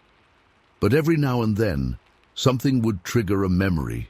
The smell of pine trees in a Christmas lot, the sound of heavy machinery at a construction site, and I'd be right back there in those woods, staring at that impossible footprint. Sometimes I think about going back, just to see the place again, to prove to myself that it was real. But then I remember that growl, that feeling of absolute terror, and I know I never will. Whatever's out there in those forests, it doesn't want to be found. And after what I saw, I'm content to leave it that way. Some mysteries are better left unsolved. So that's my story. Believe it or don't, that's up to you. But I know what I saw that day. And I know that I'll carry it with me for the rest of my life. If nothing else, maybe it'll make you think twice next time you're out in the wilderness. Because let me tell you, there are things out there in this world that we can't begin to understand. Things that exist in the shadows, just beyond the edge of what we know. And sometimes, if we're not careful, we might just catch a glimpse of them. God help us if we do. Story 22. I still remember that summer of '63 like it was yesterday. I was just a kid then, barely 10 years old. But what happened on that camping trip near Piercy, California, has stayed with me my whole life. It was supposed to be a fun family outing. My parents, my 2 younger sisters, and a few other families from our neighborhood had all decided to spend a week camping in the woods.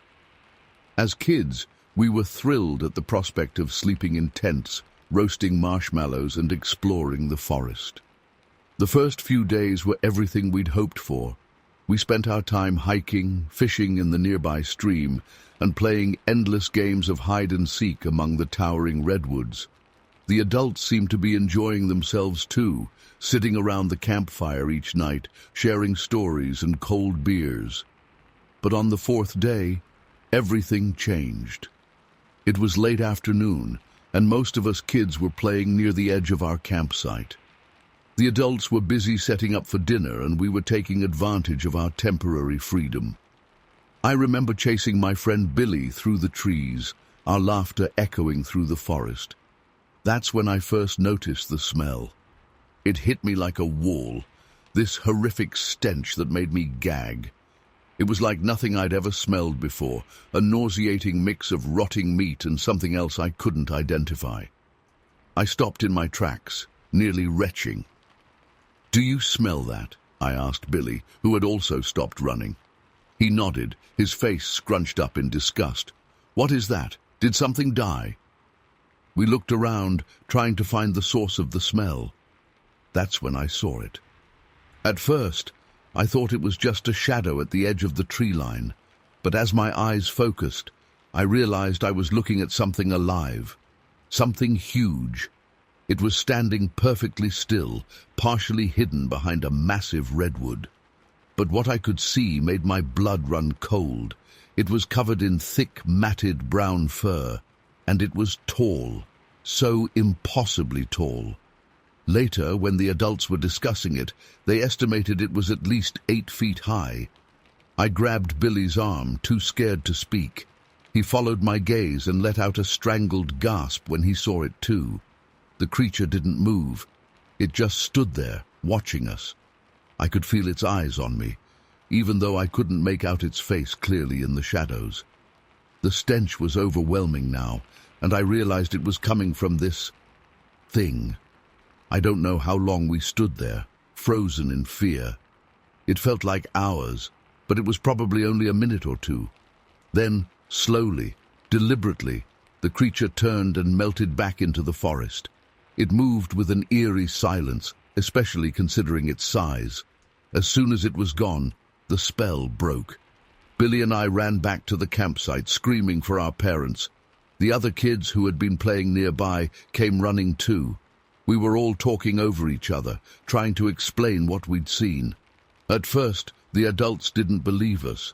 They thought we were playing some kind of prank, or had let our imaginations run wild. But then they noticed the smell, which still lingered in the air. A couple of the dads went to investigate, armed with flashlights and a hunting rifle that one of them had brought along. They came back looking shaken. They hadn't seen the creature, but they'd found enormous footprints in the soft earth at the edge of the woods. Footprints that were unmistakably not human. That night, no one slept. We huddled around the campfire, jumping at every sound from the forest. The adults tried to come up with rational explanations. Maybe it was a bear standing on its hind legs, they said. But we kids knew what we'd seen. It was no bear.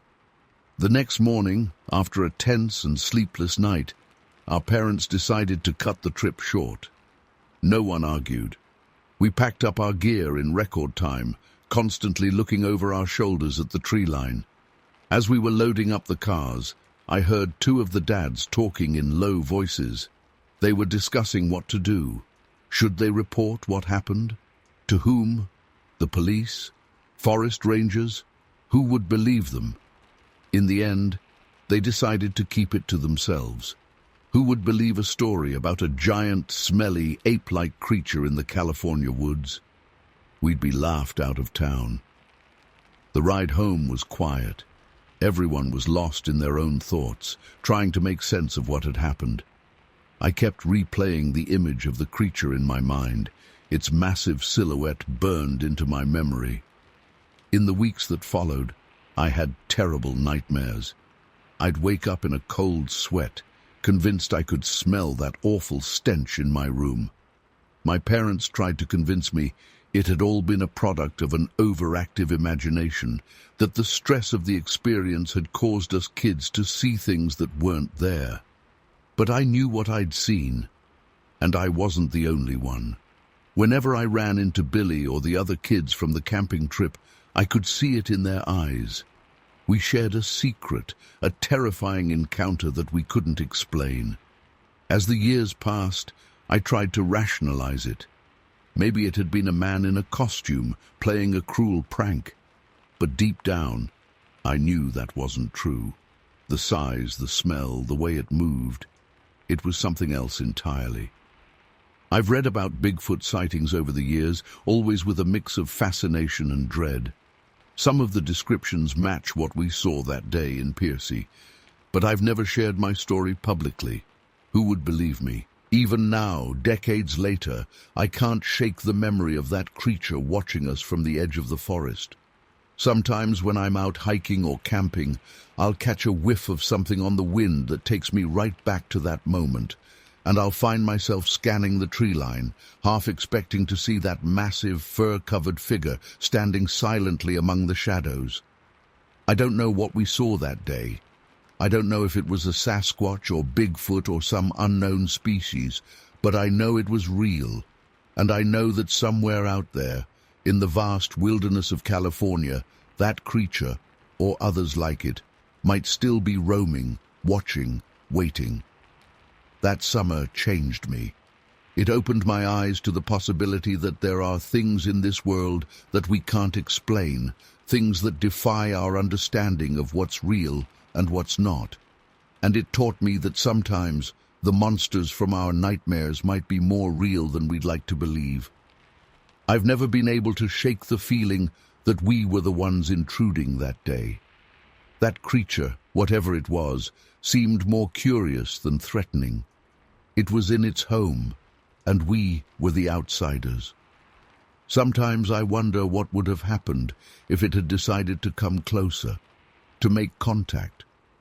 Would we have learned something extraordinary, or would it have ended in tragedy? I'll never know, and maybe that's for the best. Some mysteries are better left unsolved, but every time I hear about a new Bigfoot sighting or smell that particular combination of decay and musk, I'm right back there in those woods, staring into the eyes of something that shouldn't exist, but undeniably does. That day in Piercy taught me that the world is stranger and more wondrous than we can imagine, and somewhere out there, in the depths of the forest, that creature is still living its life, a walking, breathing mystery that defies explanation. and part of me hopes it stays that way, forever, just beyond our understanding, a reminder that there's still magic and mystery left in the world. Story 23. I'll never forget that day in April 1891. The memory of it still sends chills down my spine, even after all these years. I was out hunting near Rumsey in Yolo County, California, as I often did in those days. The weather was mild and pleasant, a perfect spring day for tracking game through the oak groves. I'd been walking for hours, my hunting sack slung over my shoulder, when I heard an odd rustling sound coming from a massive old oak tree up ahead. At first I thought it must be a bear or mountain lion, but as I crept closer, I realized it was something I'd never encountered before. There, perched high up in the branches, was a large, hair-covered creature, unlike anything I'd ever seen. It was vaguely man-shaped, but much larger and bulkier than any human. The thick, matted fur covering its body was a deep, reddish-brown color. My heart started racing as I tried to make sense of what I was seeing. Was this some kind of unknown species, an escaped circus animal, or something more unnatural? I called out, trying to get its attention. "Hello there! What manner of beast are you?" The creature's head snapped around to look at me. Its face was flat and ape-like, with deep-set eyes that gleamed with intelligence. But when it opened its mouth, all that came out were guttural grunts and snarls of what sounded like rage. I stumbled back, suddenly afraid. This was no ordinary animal. The sheer size and strength of the thing was intimidating enough, but there was something in its eyes that spoke of a cruel, alien intelligence. To my horror, the creature began climbing down from the tree with surprising agility for its bulk. As it reached the ground, it rose up on two legs, standing easily 8 feet tall. I was frozen in place, my rifle forgotten at my side, as I gaped at the impossible sight before me. The creature's muscular arms hung nearly to its knees, ending in massive hands tipped with wicked-looking claws. It took a lumbering step towards me, and I finally snapped out of my daze. I raised my rifle with shaking hands, ready to fire if it came any closer. But instead of attacking, the beast's attention was drawn to the sack of provisions I'd dropped in my shock. With surprising dexterity, it snatched up the sack and began rummaging through it, pulling out pieces of dried meat and fruit. It sniffed each item curiously before shoving them into its mouth, consuming my entire day's rations in a matter of moments. I watched in morbid fascination as it ate. Despite its ferocious appearance, its mannerisms were almost childlike as it explored the contents of the sack. But any notion I had of it being harmless was shattered in the next instant. Apparently unsatisfied with the meager meal, the creature let out a roar of frustration that shook me to my core. It stomped over to a nearby sapling, a young oak about 4 inches thick, and with terrifying ease ripped the entire tree out of the ground, roots and all. My jaw dropped as I watched it swing the tree like a club, smashing it against the ground and nearby rocks. The display of raw strength was unlike anything I'd ever witnessed. This thing could tear a man limb from limb without breaking a sweat. That's when I heard barking in the distance. My faithful hunting dogs must have picked up my scent and were coming to find me. But as they got closer, their barks turned to frightened whines and yelps. To my shock, the normally fearless hounds refused to come any closer. They circled at a distance, tails between their legs, clearly terrified of the creature before us. In all my years of hunting, I'd never seen them act like this. The beast seemed agitated by the dog's presence. It paced back and forth, still clutching the uprooted tree in one massive hand. I knew I had to get out of there before it decided to turn its aggression on me. Keeping my rifle trained on it, I slowly backed away. "Easy there, big fella," I said in what I hoped was a soothing tone. "I'll just be on my way now. You enjoy those snacks." Its eyes followed my movement, but it made no move to pursue me. After I'd put about 50 yards between us, I turned and ran as fast as my legs would carry me, my dogs finally overcoming their fear to follow at my heels. I didn't stop running until I reached the outskirts of town, lungs burning and legs aching. As I caught my breath, my mind raced with questions. What in God's name had I just encountered? Would anyone even believe me if I told them? Over the next few weeks, I heard rumors of cattle going missing from nearby ranches. Cows found torn apart in the fields, with tracks too large to be from any known predator. I knew in my gut it had to be connected to what I saw that day. I tried telling a few trusted friends about my experience, but most just laughed it off as a tall tale or assumed I'd been drinking. Only old Jim Baker, who'd lived in these parts for decades, seemed to take me seriously. "Ain't the first time I've heard tell of such a creature," he told me in a low voice. "My pappy used to say the Indians had legends about giant hair-covered men who lived in the wilderness, called 'em Sasquatch, if I recall right." I didn't know what to make of it all. Part of me wanted to organize a hunting party to track the thing down, but a larger part was terrified of encountering it again. The memory of those intelligent, hate-filled eyes still haunted my dreams. In the end, I decided to keep the full story to myself. Oh, I'd tell bits and pieces to folks who'd listen, but I never again spoke of the true horror of what I'd witnessed. Some things, I realized, are better left in the shadows. But to this day, I can't shake the feeling that something is out there in the wilderness, something ancient and powerful, watching us from the darkness between the trees. And God help us if it ever decides to make itself known to the wider world. The encounter changed me in ways I still don't fully understand.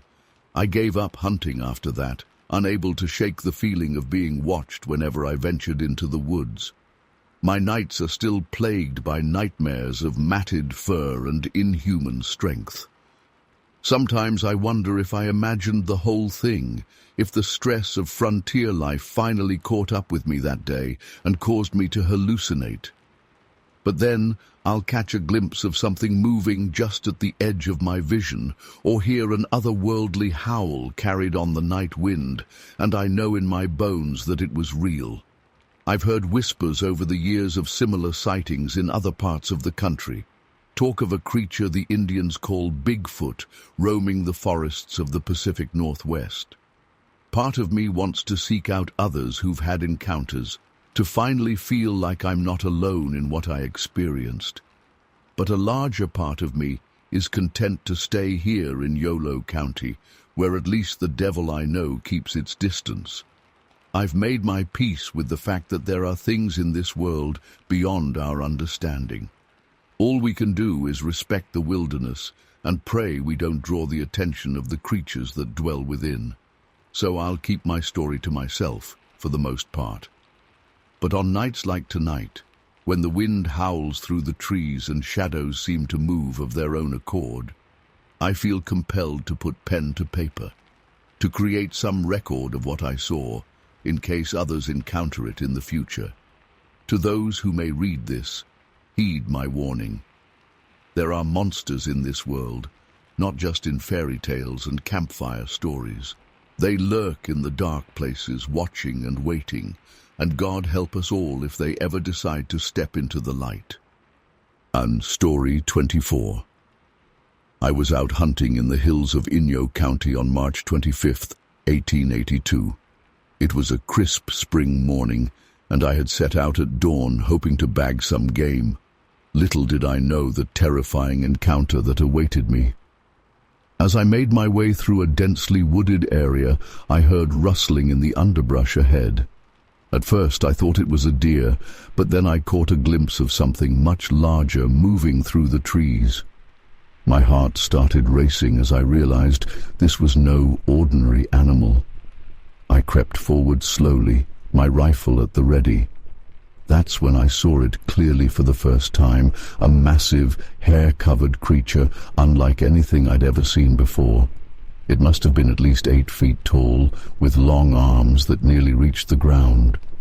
The thing was covered in thick, matted fur and had a face that looked almost human, but with a heavy brow and wide, flaring nostrils. For a moment we just stared at each other, both frozen in shock. Then the creature let out a bone-chilling roar that echoed through the hills. Panicking, I raised my rifle and fired off 5 rapid shots. To my horror, the bullets seemed to have no effect other than enraging the beast further. It charged at me with incredible speed, closing the distance in seconds. I turned to run, but tripped over a fallen log, crashing to the ground. As I scrambled to get up, I could feel its hot breath on the back of my neck. Just as its massive hands were about to grab me, my horse, which had been grazing nearby, suddenly reared up and kicked out with its front hooves. By some miracle, the horse's kick connected squarely with the creature's legs. I heard a sickening crack, and the monster let out a howl of pain. It stumbled backwards, giving me just enough time to leap onto my horse's back. We took off at a full gallop, crashing through the underbrush. I could hear the creature's enraged bellows echoing behind us, but I didn't dare look back. We rode hard for what felt like hours, not slowing until we were miles away. When I finally caught my breath and gathered my wits, I realized I needed to tell someone what had happened. I rode into the nearest town and burst into the sheriff's office, babbling about the monster in the hills. The sheriff clearly thought I was mad or drunk, but he agreed to send a few men to investigate. I led them back to the area where I'd encountered the creature. As we searched, we came across John Clark, a local rancher. He was white as a sheet and shaking like a leaf. When we asked what was wrong, he told us he'd seen the creature too. Clark said he'd been out checking his fences when he stumbled upon the beast, sleeping in a small clearing. Foolishly, he'd tried to lasso it, thinking he could capture it. But as soon as the rope touched its fur, the creature's eyes flew open. It let out an ear-splitting shriek and bounded away into the forest with inhuman speed and agility. We continued searching, but found no other sign of the monster. As night began to fall, we decided to make camp and resume the search in the morning.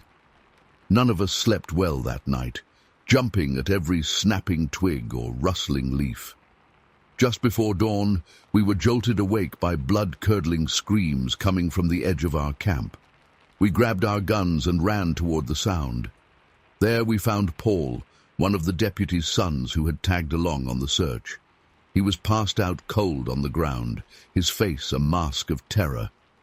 When we finally managed to revive him, Paul told us through chattering teeth that he'd gone to relieve himself in the woods. As he was finishing up, he heard heavy breathing behind him. He turned to see the creature looming over him, its eyes glowing in the pre-dawn darkness.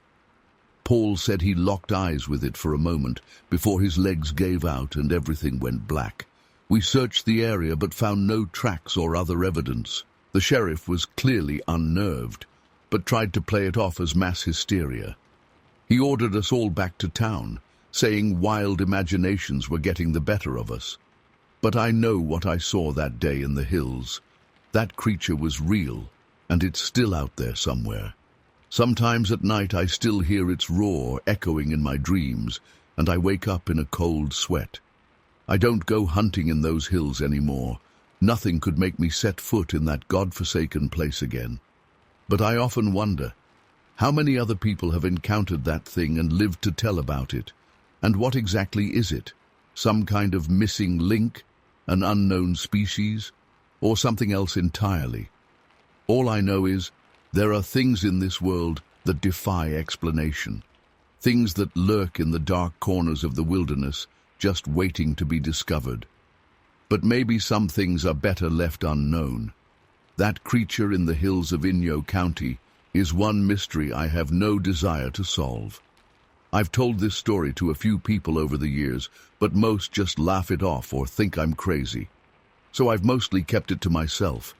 But I know what I saw, what I experienced. That terror is seared into my memory forever. Sometimes I wonder if I should have tried to track the creature, to gather proof of its existence. But then I remember the primal fear I felt when I looked into its eyes, the sheer power and savagery it possessed. No, I made the right choice in fleeing. I'm just grateful to have escaped with my life.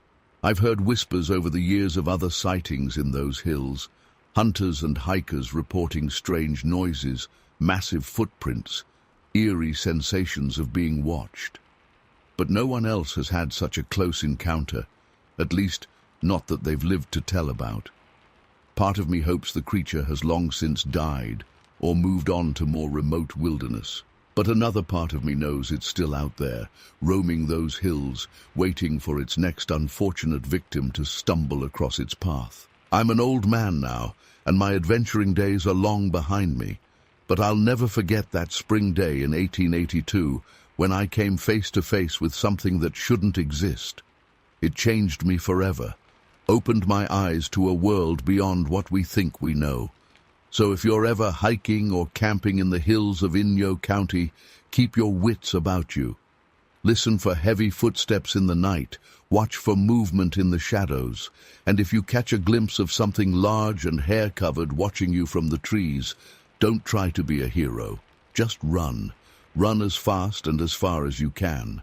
Because trust me, you don't want to tangle with the beast that lurks in those hills. I'm living proof that even if you survive the encounter, it will haunt you for the rest of your days. Story 25. I was only 9 years old that summer of 1957, but the memory of what happened still chills me to the bone. My older brother Jack, who was 12 at the time, and our neighbor Tommy, 11, had convinced me to join them on an adventure down the old logging road near our homes in Humboldt County. It was a warm, sunny day, and we were eager to explore and play in the woods like we often did. The logging road wound its way through dense redwood forest, with towering trees creating a canopy overhead that filtered the sunlight. At first, we were having a great time, laughing and joking as we walked along. I remember the earthy smell of the forest and the crunch of gravel under our sneakers. We'd been walking for maybe 20 minutes when I first got the sense that something wasn't right. The forest had gone unusually quiet, no birds chirping, no rustling in the underbrush. The hairs on the back of my neck stood up. I tugged on Jack's sleeve and whispered, "Do you hear that?" He shushed me, cocking his head to listen. That's when we heard it, a low, guttural growl coming from the thick foliage to our right. We all froze in place, eyes wide with fear. Tommy whispered, "What was that?" But none of us had an answer. We stood stock still for what felt like minutes, straining our ears. Just as we were about to convince ourselves it was nothing, we heard heavy footsteps crunching through the underbrush, moving parallel to the road we were on. My heart was pounding so hard I thought it might burst out of my chest. Jack grabbed my hand and Tommy's arm, and we slowly started backing away. As we moved, the footsteps kept pace with us. Whatever it was big, much bigger than a deer or even a bear. The foliage was too thick to see clearly, but I caught glimpses of something massive moving through the trees. Panic overtook us, and we broke into a run. I could hear my own ragged breathing and the pounding of our feet on the gravel. But even as we ran, the creature kept up, crashing through the forest alongside us. Every few seconds, I'd catch a glimpse of matted brown fur or a long, muscular arm swinging between trees. We ran until our lungs burned, but the thing showed no signs of tiring. It effortlessly kept pace, sometimes pulling ahead, only to wait for us to catch up. I was terrified it was toying with us, herding us somewhere. After what felt like hours, but was probably only 10 to 15 minutes of running, we burst into a small clearing. The three of us huddled together in the center, gasping for breath and looking around wildly. But the creature had vanished. The forest was silent once again. We waited there for a long time, too scared to move. But nothing happened. No growls, no footsteps, no glimpses of the creature. It was as if it had never been there at all. Finally, Jack managed to get us moving again. We practically ran the whole way home, constantly looking over our shoulders. When we got back, we were dirty, scratched up, and nearly hysterical trying to explain to our parents what had happened. Of course, they didn't believe us. They assumed we'd just scared ourselves with our overactive imaginations. But I knew what I'd seen and heard. That thing in the woods was real.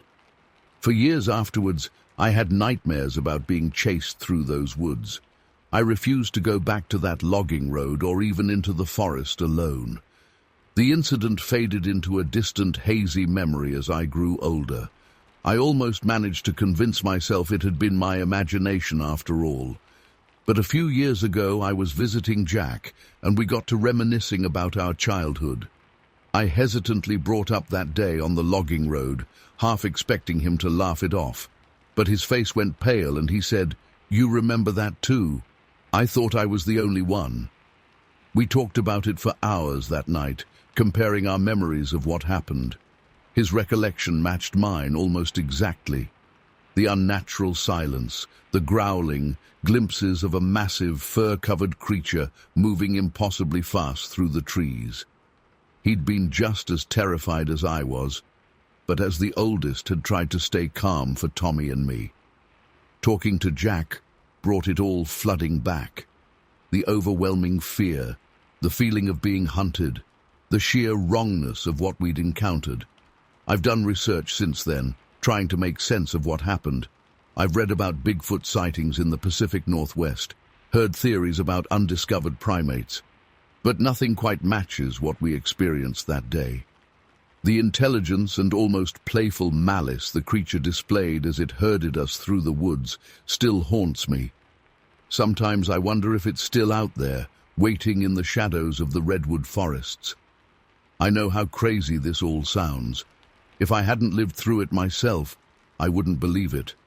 But I know what I saw and heard that day. And the older I get, the more I realize there are things in this world that defy explanation. Whatever was in those woods that summer day in 1957 was one of them. I've never gone public with this story before. Who would believe me?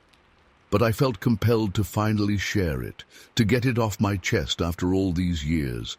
Maybe someone out there has had a similar experience. Maybe I'm not alone in carrying the weight of an encounter like this. All I know is that I'll never forget that day as long as I live. The sound of those footsteps matching our pace, the flashes of brown fur, the feeling of absolute terror. It's all seared into my memory. Sometimes when I'm alone in the quiet, I swear I can still hear that low, menacing growl echoing through the trees. I don't know what it was that followed us that day. I don't know why it chose us, or why it eventually let us go. But I do know that it changed me forever. I no longer take for granted that we understand everything about the world around us. There are mysteries out there, things that lurk just beyond the edge of our understanding.